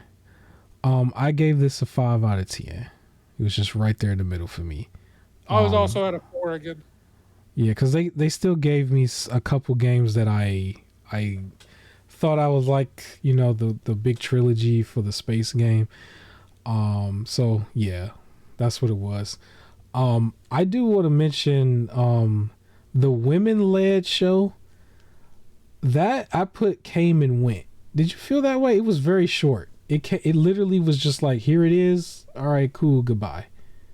I don't know. I didn't really get too much from it, but I put the opening started with a game, and I put that's good because it was like one of the only other shows that actually started with a game. The good here, I said it had demos. There was a lot of demos here. The bad, it was all repeats again.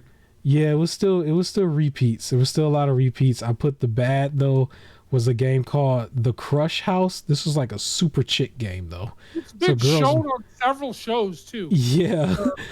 It was a reality show game. They showed people fighting, people kissing, and all that other stuff. I'm like, this is like anybody who wants a break from The Sims. Here you go. Yeah. The pace, I just said it was a lot of talking. Closing, I said it was more talking. But I did have one game that I actually really, really, really liked. It was called Abyss X Zero. It was a 3D slasher. I think that was one of the ones I chose is going to be in my top 5 at the end. Again, I think I said this before because I think this showed up before. It was Stellar Blade with clothes on, basically. Yes. So anybody who just you want your character to look a certain way, or you don't want to focus on the assets, this might be for you. I also put this was a 3 out of 10. Did you have anything here? Wish list, or what did you feel about good, bad, pace, all that stuff? Star stuff. Mm-hmm. It just looked like a Super Mario clone, but you play as a little star. Okay. That was it. That was it? Yeah. What's your grade? This is a 2 out of 10. 2 out of 10. Did you have anything to say about good, bad, and pace? Anything like that? No, it was a lot of talking. There's nothing. No, not really. It was a lot of talking. All right. But yeah, 2 out of 10. No problem. Wholesome Direct.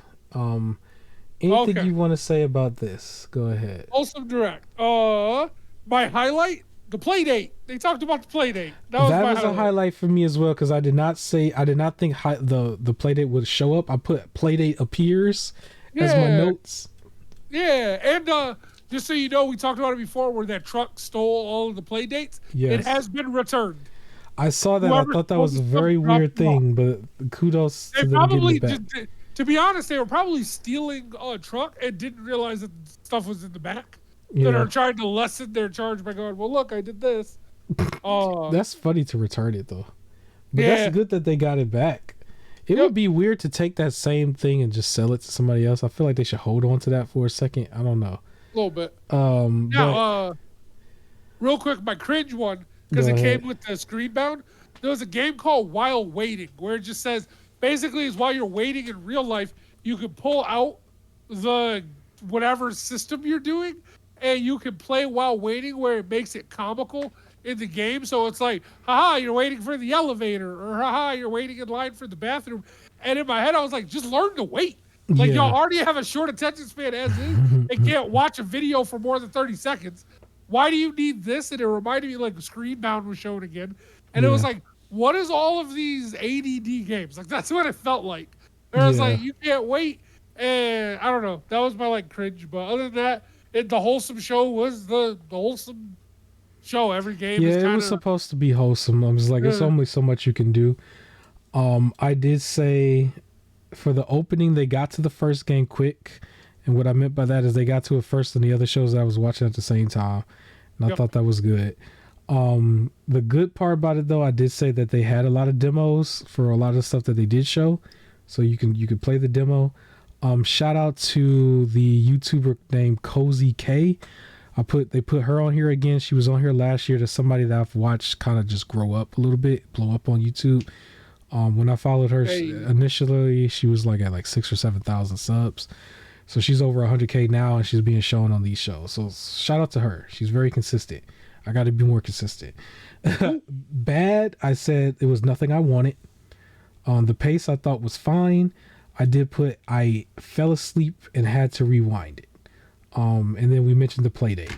I said it was a 4 out of 10. 4.5 out of 10. I gave it a 5 out of 10. 5 out of 10. The highlight was the highlight. Yeah, it was just the play date was there, and they got to show off their stuff. I was happy that they had somewhat of an audience for the play date. Yes. But outside of that, I didn't see anything else that I would have wanted. But yeah, let's mention what I thought was the sleeper hit show that I think went over a lot of people's head because it wasn't on the main list. It kind of got added later.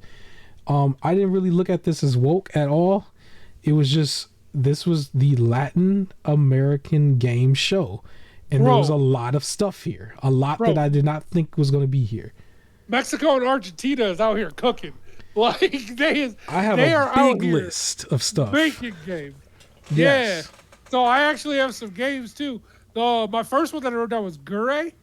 Okay. It was like you're like a ninja with like the fox mask and just being a cool samurai beating some stuff up.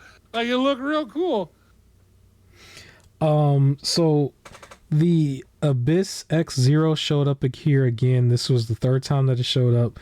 I wrote down Soul's Quest. It was another 2D slasher. Very flashy 2D slasher slasher. And this one has a demo. Payloader Strike. Okay. That was like you're in those like the what's the thing? The thing that it was in the Alien, the yellow mech like suit, just fighting some stuff. Like that one looked good.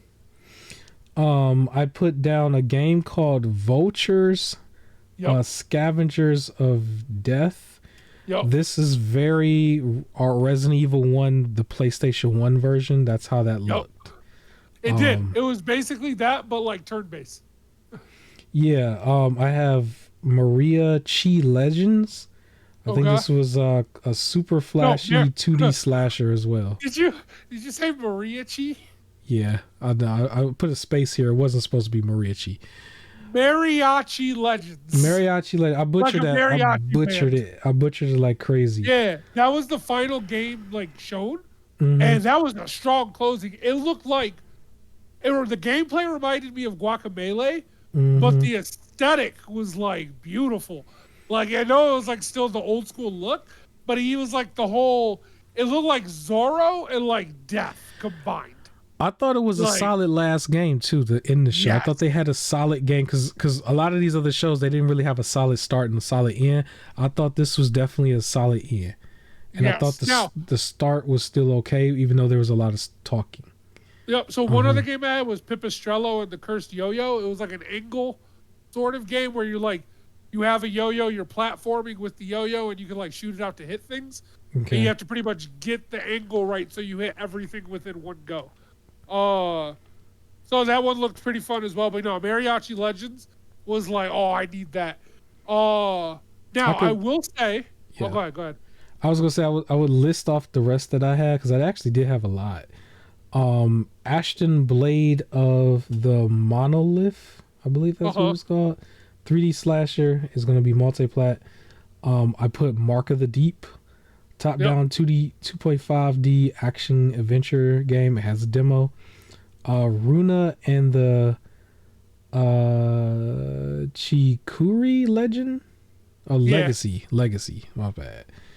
I had chicken scratch over here. I was writing it fast. 3D platformer. It has a demo. Slime Heroes was shown again.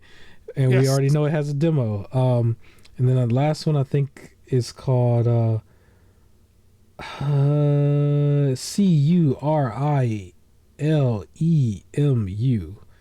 I don't know. Curilemu. I don't know, but that's how you spell it. It looked like a blind Jesus dude, and there was a dragon in there. Souls like horror. Curilemu.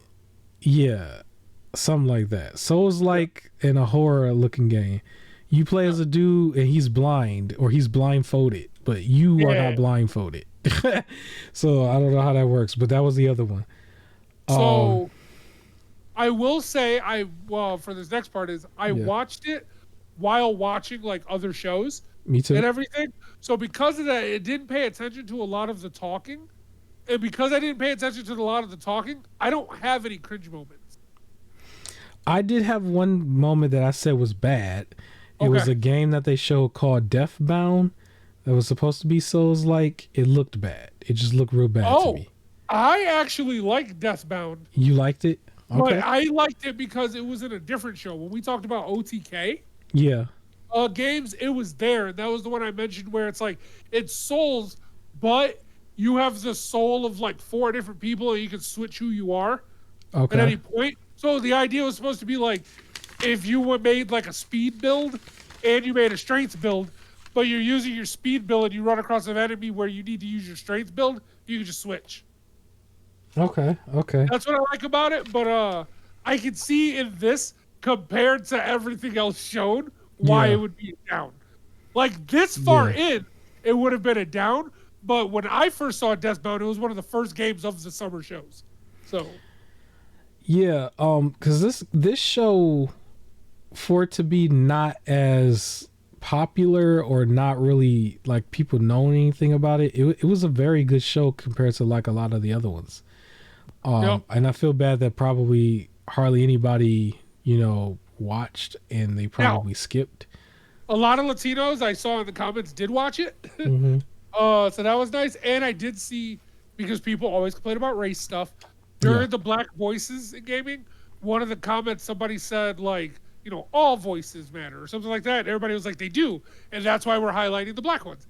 And then they're like, well, why aren't we highlighting Latino voices or Asian voices? And then somebody was like, bro, there's a whole Latino show like I just posted, and the Tokyo show is about to happen in 2 weeks. What are you talking about? And then like everybody kept posting like every single thing you're trying to say. Well, why don't they do this? They did it.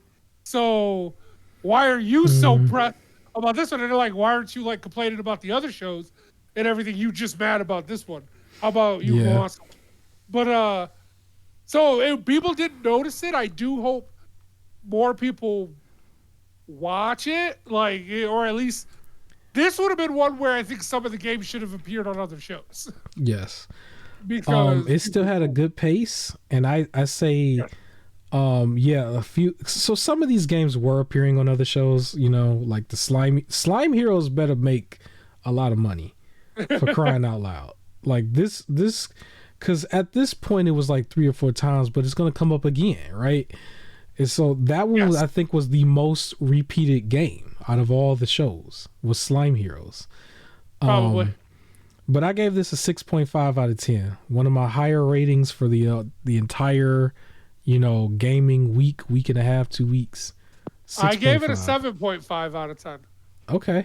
I think it's part of the extra points is because I wasn't expecting it was a surprise. I guess, so part of me, and I will say this, and they mean this in the nicest way possible, this is what I would want the women, or like I guess Day for Game, one of the women shows, and the Black Voices one to be like. I don't want it to just be, here's why it's important every year. Because like if you have to keep reminding why it's important every year, that means your message isn't getting across. Yeah. I'd rather you just say, hey, out of the developers that fit this category, check these games that are coming out. Yes. Right? It's like, this is just highlighting, here's the games that are coming out of Mexico and Argentina. Go. And it just, here's some amazing looking games. As opposed to having to try and yell your message out. You're just like, here's our stuff. And I wish the other ones would like that too. Yeah. But okay, we can go to the next one. So I wanted to talk about this time Future of Play Direct. This one was another one that sort of seemed like it came and went. It was 40 minutes long. The opening had one of my highlighted games again. So Abyss X0 was shown as the opening. Yep. So that was, I think, like the 3rd or 4th time. I'm like, all right, I'm kind of sold now. I have to keep doing it. But the good, I just said it was not too long. The bad for me, I put Dungeon Crawler. It was a game called Dungeon Crawler, and it was the second time that they Dungeon Clawler. Okay, Clawler. You're right. You're right. I see it. I even wrote it that way. Dungeon Clawler. Second time that it was shown. And then I said the pace was quick. I did like that. Anything you want to say about good and bad and pace?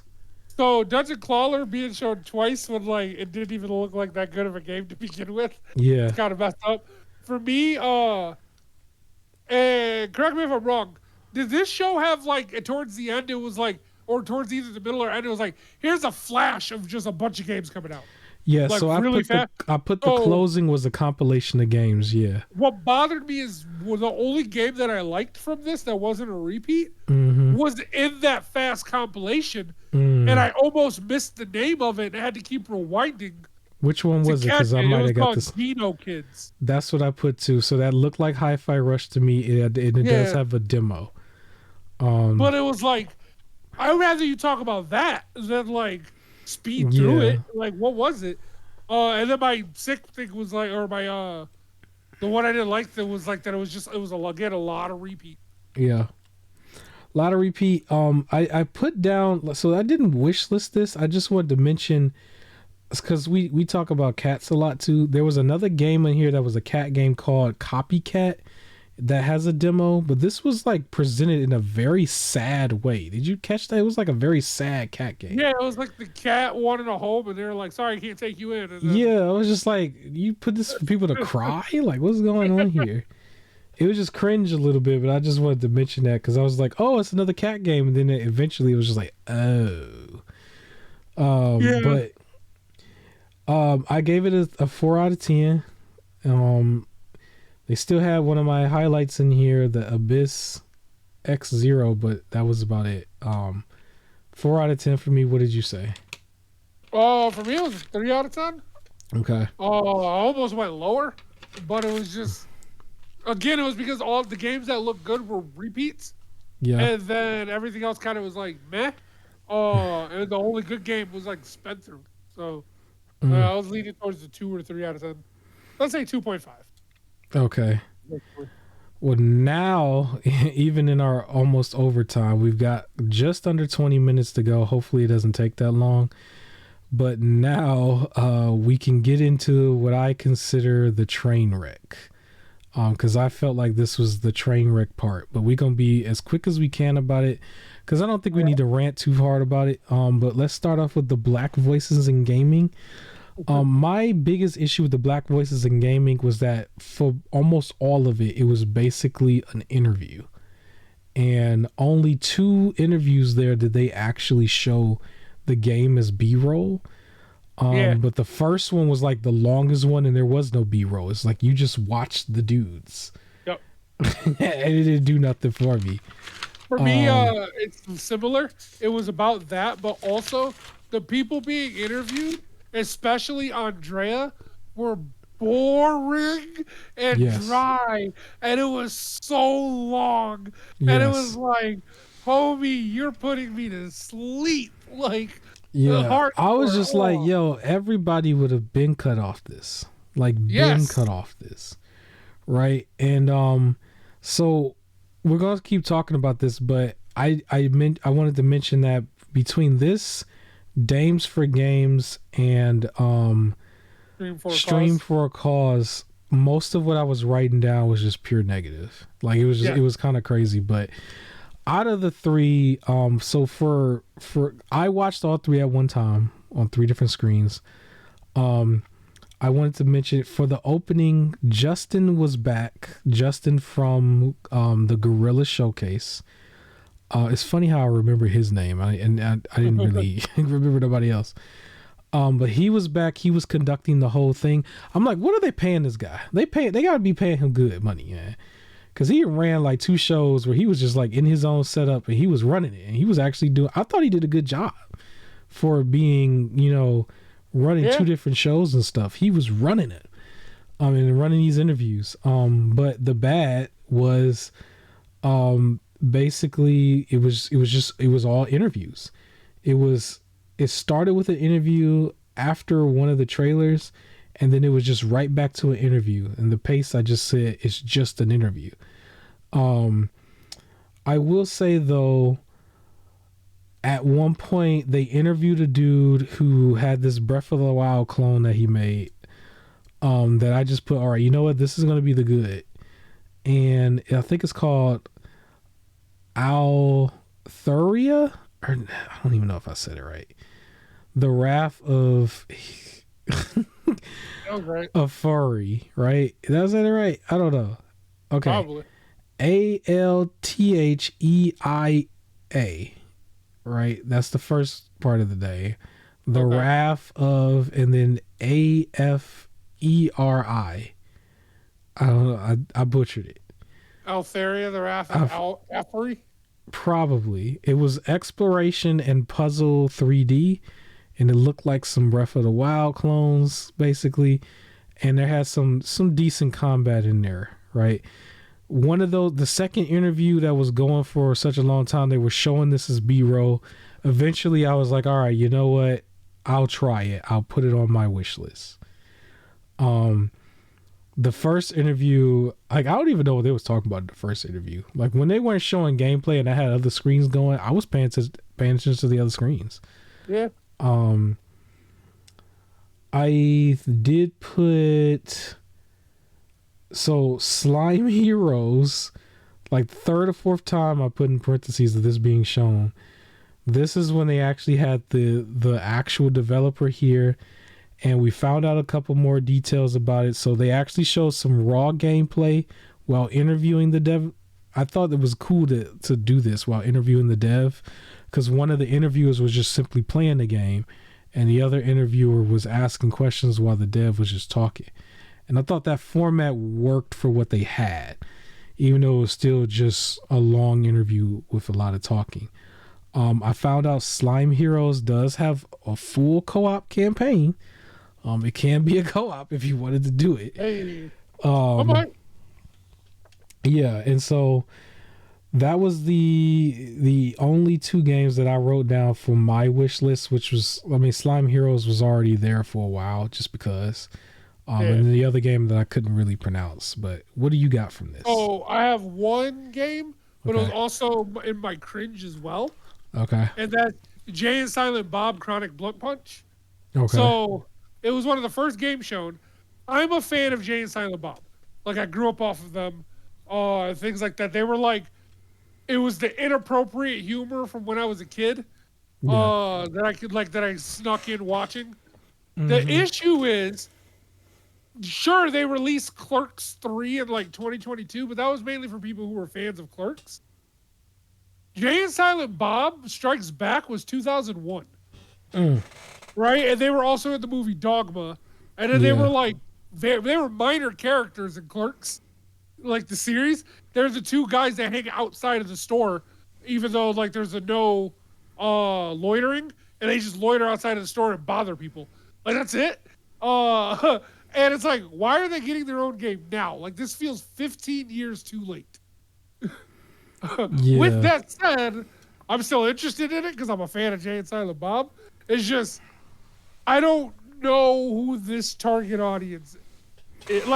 It feels like I'm the target audience for this, but it doesn't feel like, it's like I can't support this game all the, like, 100%, and you guys are going to be fine. Like, I don't know who else this is for. Because I don't know how many people are in that fan base. Yeah. The only other thing I put that I thought was bad was that they showed a highlight reel of some games after one of the interviews, and it was so compressed in, where it's just like, here's this long time for an interview, and then here's this highlight reel real quick of some games. So I didn't really like that. But I gave this a 2 out of 10. I just said it was a 2. It was a 2. Now the dames. I wanna because I'm looking at the time, we've got 15 minutes now exactly, and we're already over in overtime, so I want to try to just get as quickly through it as possible. So dames for devs, by the way, each show from Black Voices in Gaming, dames, and then also Stream for a Cause, I believe they were all like an hour each. Yes. And so this one, they started off with like their Zoom meeting of some chicks as well, right? Yes. I think I wrote their names down. Maybe I didn't. Destiny and Diana. I just wanted to put their names, so I put their names. That's nice. The opening, the opening had way too much talking as always, and I knew that was probably going to happen, but they did. I you know what was crazy? I was writing down some of their quotes of what they were saying. Oh, I have a quote. Yes. But I said the good was games were being shown more than the other shows, what I put. So I guess I was referring to Black Voice games. Oh, But they not were very showing some games though. But I put the bad was that the girls or girl power was greater than the game's power basically in this show. Yeah. Um Well, I can and tell you. then Oh, go the ahead. quote that bothered me. And then right before the biggest cringe moment of the show, they're interviewing the woman who does the voice of Carlac from With the Baldur's Gate 3. glasses. Yeah, the light skinned girl who she played the tiefling that everybody liked. Yeah. In the game. She's a very like unloving sweetheart barbarian. Like it's easy to Yeah. like her character. And the woman interviewing her goes, I remember hearing the voice in the game, and I'm like, oh yeah, I know that's the sister. And then I met you and was like, oh dang. And then the girl's like, well, my mom's Jamaican. And she goes, oh, see, I knew it was something there. And I'm like, that's racist. Like, I'm just sitting here, I'm like, this whole, like, what are you even talking about? And this racist in my head, I'm like, she was a tiefling. Like, I was like, it's like, you know, she's the character. And she did character very, very well. But then it was like, right after that, it just glitched, cut off, and then it says, thanks for watching. Yeah. Show's over.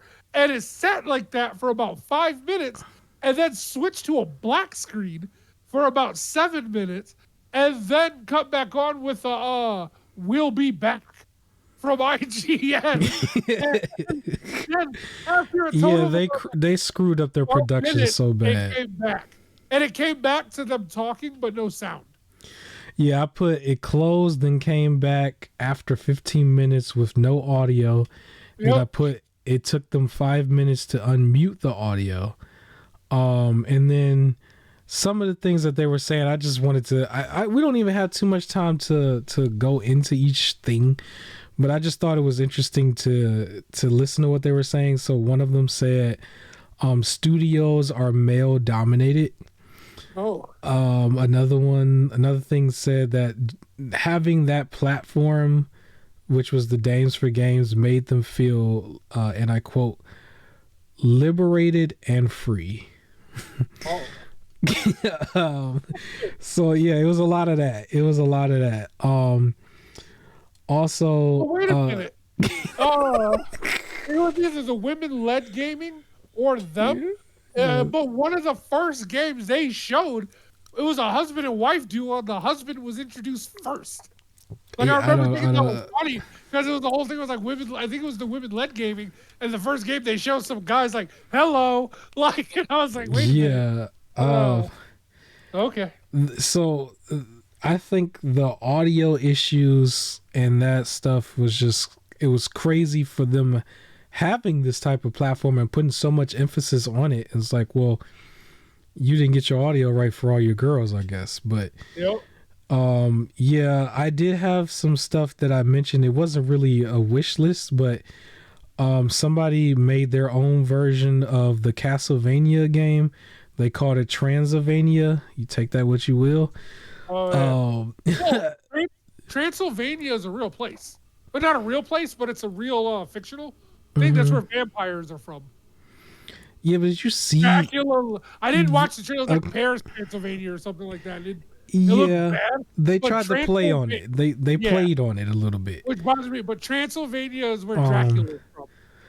Yeah, so they had a second part of this that had a lot of more talking in interviews, and the issue with it is that if you were watching this live, when that 15-minute blank screen came on, you probably would have just walked away from this and turned it off because you would have thought it was over.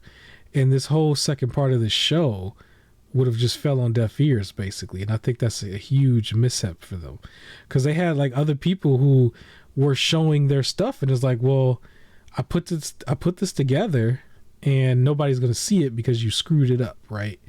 So I thought that was really bad. I put in parentheses, what fight with a question mark because I guess they said they were fighting for this show and stuff.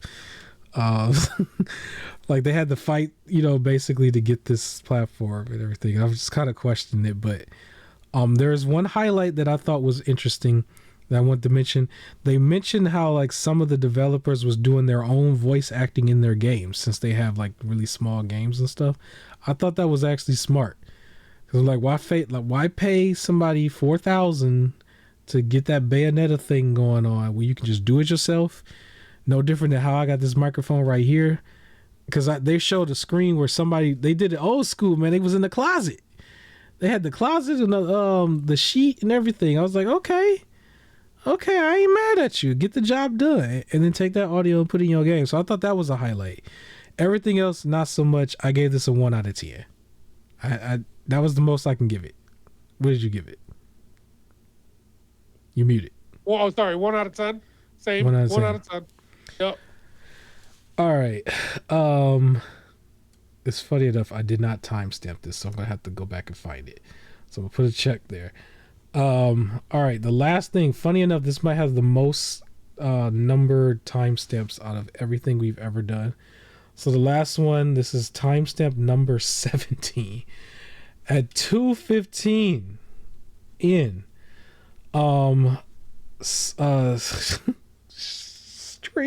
Stray for a cause. What was the cause? Was trash. Bro, it was trash. I don't know. They were the cause. What was the cause? They were the problem. They were the cause. It was all trash. Let me just.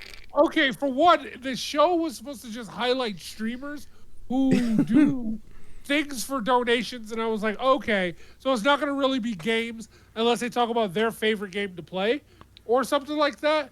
I don't know what this was. I fast forwarded through it because I was like, I don't care about any of what y'all talking about.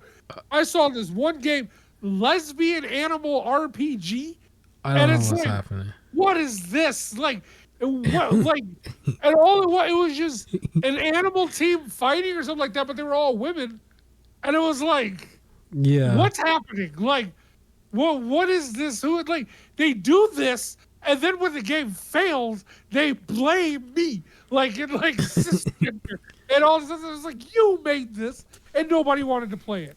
Also, let me tell you, Cyril, I think that was his name, the dude who just sat there and painted himself. Okay, so I have seen makeup stuff like on X and everything. There's this one cosplayer who she does cosplay with makeup. So. It's like, and I've seen amazing like illusion makeup and stuff like that. I don't know what he was doing. He looked like a cracked out dirty peacock. Like he put a feather on and like put grass on his beard and like painted his face. It was like, and I'm like, I don't know what this is supposed to be right now. But it was like a long time just dedicated to him doing bad makeup. He was posing and you know, for the camera and everything. Yeah, I'll let you go because then I have to talk about that final speech. I did want to mention the audio for this was very low compared to some of the other shows, so it was kind of hard to hear I had it on my TV and I had to turn my TV's volume to maximum. Yeah, it was. They had their audio very, very low. I do want to mention, what did I say? So I didn't really have anything for good. Bad was still talking about the audio. I also put, I never got what the cause was. For the pace, I was just like, I don't understand why we need to have a bunch of dumb highlight reels of these random streamers who are like kind of reacting to something in the gameplay. And then at some point, I put they ditched gaming to go full drag. I did put that. Because that's what happened. Like the gaming died. Like somewhere in the middle of this, I was like, it's kind of just a woke show or whatever. But do you know how to do stream for a cause? I can tell you how to do stream for a cause. There was another show on here who every once in a while talked about their relief funds for like the war-torn children. Right? Yeah. But apparently in the world, that's a stream for a cause. Because here's the cause. Also, what I thought was going to happen was them highlighting, again, different streamers who do this stuff. And I thought they were going to show some streamers going like, hey, come watch me after the show where I'm going to stream the demo for this specific game shown over the weekend. And all proceeds are going to go to this charity that means this much to me. That's what I thought this was going to be. That streams for a cause where this show is telling you, hey, you want to support one of these causes? Go watch one of these demos be played. one of the words. So I wrote it down because they were kind of hammering this word in a lot, and we've heard this word before. Representation. Representation kept coming up a lot. And so basically, they found a way to hijack this more than they hijacked the accessibility show. Basically, it was super hijacked. It was to the point where there really wasn't anything else. It was just that's what it was. To the point where the gaming just got taken out completely. It's this dire need to be seen in everything. Yeah. That, like, it's like, dude, at this point, it's not even like acknowledge my existence. This is just a cry for attention. That's what it feels like. Yeah, you know what's funny too, because we kind of I glanced over it and I kind of want to mention it for a second. From the Dames for Games show, there was this one moment where this one of those girls was talking about we ain't got representation in anything either. And in my head, like the first thing that kept coming to my head was Assassin's Creed. I'm like, we were just getting done talking about Assassin's Creed on such a big level. I calculated, but 60% of the game shown this weekend was a woman protagonist. Exactly. Matter of fact, one of the games, PlayStation period though, PlayStation exclusives. Yeah, all of PlayStation's exclusives for the past few years have all been chicks. Yeah. And everybody been talking about them because most of them been ugly, right? Yep. Or let's talk about the fact that, like, even for games where it's not a woman still plays a prominent part, right? Spider-Man 2. Spider-Man 2, Mary Jane. Ratchet and Clank, they introduced Rivet. And God of War for Freya. Pretty much replace Atreus for half of the stuff. Alan Wake 2, they put that black girl in there too. Yeah. I was just like, how do you feel like you don't have representation at this point? When we're at the point where people were saying Miles Morales is going to be the main Spider-Man, you know, you even though it didn't do good, you had Forspoken. Forspoken came out. Flintlock. Yeah, Flintlock. I'm very much, you know, wanting to play that, and that is a black woman with an axe. What about the other game with the black woman in the swamp? Yeah, or just the mermaid girl. Just did the mermaid movie. I'm like, are you really sure that you don't have that? It just seems so odd to me that that's what they were saying. But yeah, I gave this a 1 out of 10 as well. I gave it a 0.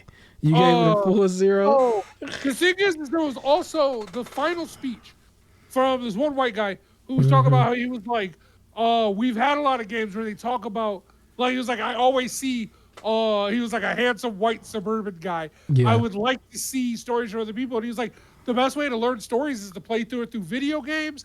And like, you can learn about other cultures and this and that through video games. I was digging it. I was like, all right, I get that part. Like, that's a cool thing.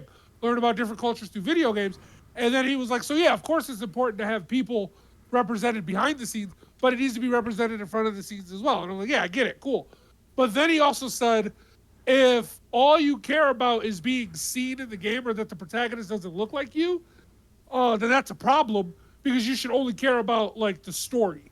Right. And then I went, well, if that's true, we don't need half of these shows because then you should care that the protagonist is another white guy. You should care about the story. Right. Like, that's what you just said. That's what you just said. And it was like your last statement, even though I agree with it, contradicts the rest. And what you mean is we need to show everybody else. And if you feel like it's too much representation, you're the problem. Is what they're trying to say. Whereas like, it's not. There's a difference between representation and forced, like, wokeness, like, and everything, right? Like, making a game is good. Making a game called Lesbian Animal RPG is not needed. Did you notice that with games like that, where they were really trying to do that, they were putting a lot of, like, furry-ish in it? Like, they were furries, basically, too. Because those people exist. Also, it was very much that. I noticed this, and I wasn't gonna. It was like a minor, like, Then I noticed that from the Black Voices of Gaming. First it was Jay and Silent Bob's game, which was 2 white guys. Yeah. Then the Italian guy who just droned on for too long. Yeah. His game protagonist was a white girl with red hair. Uh, And in my head, I was like, well, if you want to be represented in a bunch of stuff, but when you get to make the games, you still don't use black people, right? Like in my head, I was Yeah. like, that's. However, when we do get a black-led game, it's like, okay, what does the black person do? And it's like, well, the game takes place in Africa, right? That Tales of the South, or it has to be in the Bayou and everything. And it's like, why can't it also just be the fantastical world where you collect spirits? Yeah. Like, I did notice that, but it's just. Yeah, they hijacked the show. This was a zero. It was kind of crazy. My final thought on it, and it kind of goes for 2 out of the 3. Not so much the Black Voices of Gaming. I think they still kept the idea that we're still trying to sell you a game. It wasn't that many, but they still kept the idea that they wanted to sell you. But I kind of felt really like, wish they were like the Latin one. Yeah, the Dames for Games and the Stream for a Cause, the main issue I have was that at the end of the day, you did not highlight your product, and so you did not make the sale because of that. And to me, I feel like that fails the show. Yep. Because I mean, there was technically some stuff to write down, but I just wasn't really sold. And you put the focus on like some random person for whatever they trying to do because they wanted. It came off narcissistic to me a little bit. But at the end of the day, I didn't pull a product to buy. So you did not generate money from me in a way. Even for a wish list, I didn't generate nothing from a wish list. So to me, it was a fail. That was a fail. Yeah. I want to write this or mention this list because we're going to get out of here because we technically ran out of footage, and that's okay. It's an old school episode today, but I put this in order from least to from worst to the best, right? For me, I don't know if you got to do that, and that's okay. I did not. I said the accessibility was still at the bottom. Then I actually put Stream for a Cause ahead of the Dames for Games because of the audio issue. Because I think that kind of just you killed half the show because of that. And so accessibility, then Dames for Games, then Stream for a Cause. Then I said Devolver Direct. Then I said the Black Voices in Gaming. Then the OTK Gaming or Games Expo. And then I had the Day of the Devs, then the woman-led game show, then the Wholesome Direct, then I put the Ubisoft Forward, then I said the PC game show, and then the Future game show, followed by the Future of Play Direct. Then I put the Summer Games Fest, then I said the PlayStation State of Play, then Guerrilla Collective. I have the Latino or the Latin game show as second. And obviously, Xbox is the first show. That's what I have. I can dig that.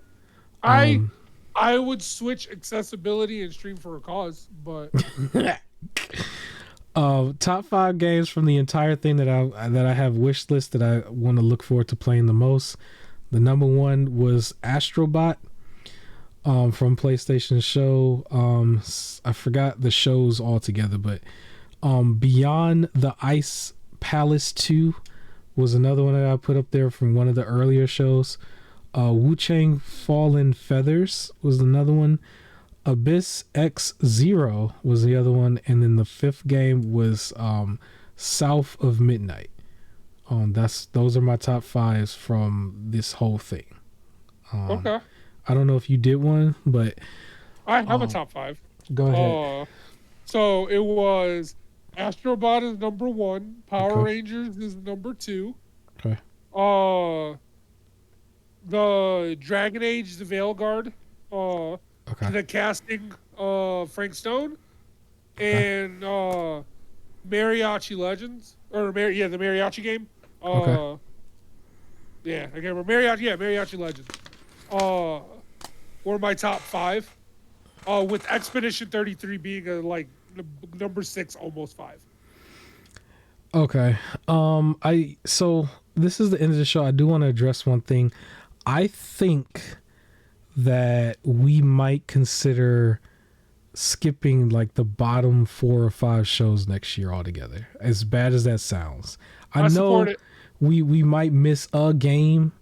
I just don't know if it's worth going through it to, or if it, at the very least we could probably just not talk about it on air. But if we pull a game for our own liking, maybe. But So I might end up doing what I did end up doing last year. I Mhm. watched the big ones, and for anything that was a minor show, I looked up what was shown, and Yeah. any of those that looked interesting, I watched the trailer for it. Right. If it was new. So if there is a big game, I'll probably catch it without having to watch the entirety of the show. Because on paper, though, because it's a double-edged sword. Because on paper, the Latin show you would have thought was in the same category as the rest of some of these shows. Yeah. But afterwards, it actually became very good. So skipping it would have been a major, major waste. But then there's some of these where it's just like you just know it's not going to be good, you know. But we have a whole year to kind of decide on that. We might still do it, or we might just skip for the next show at least.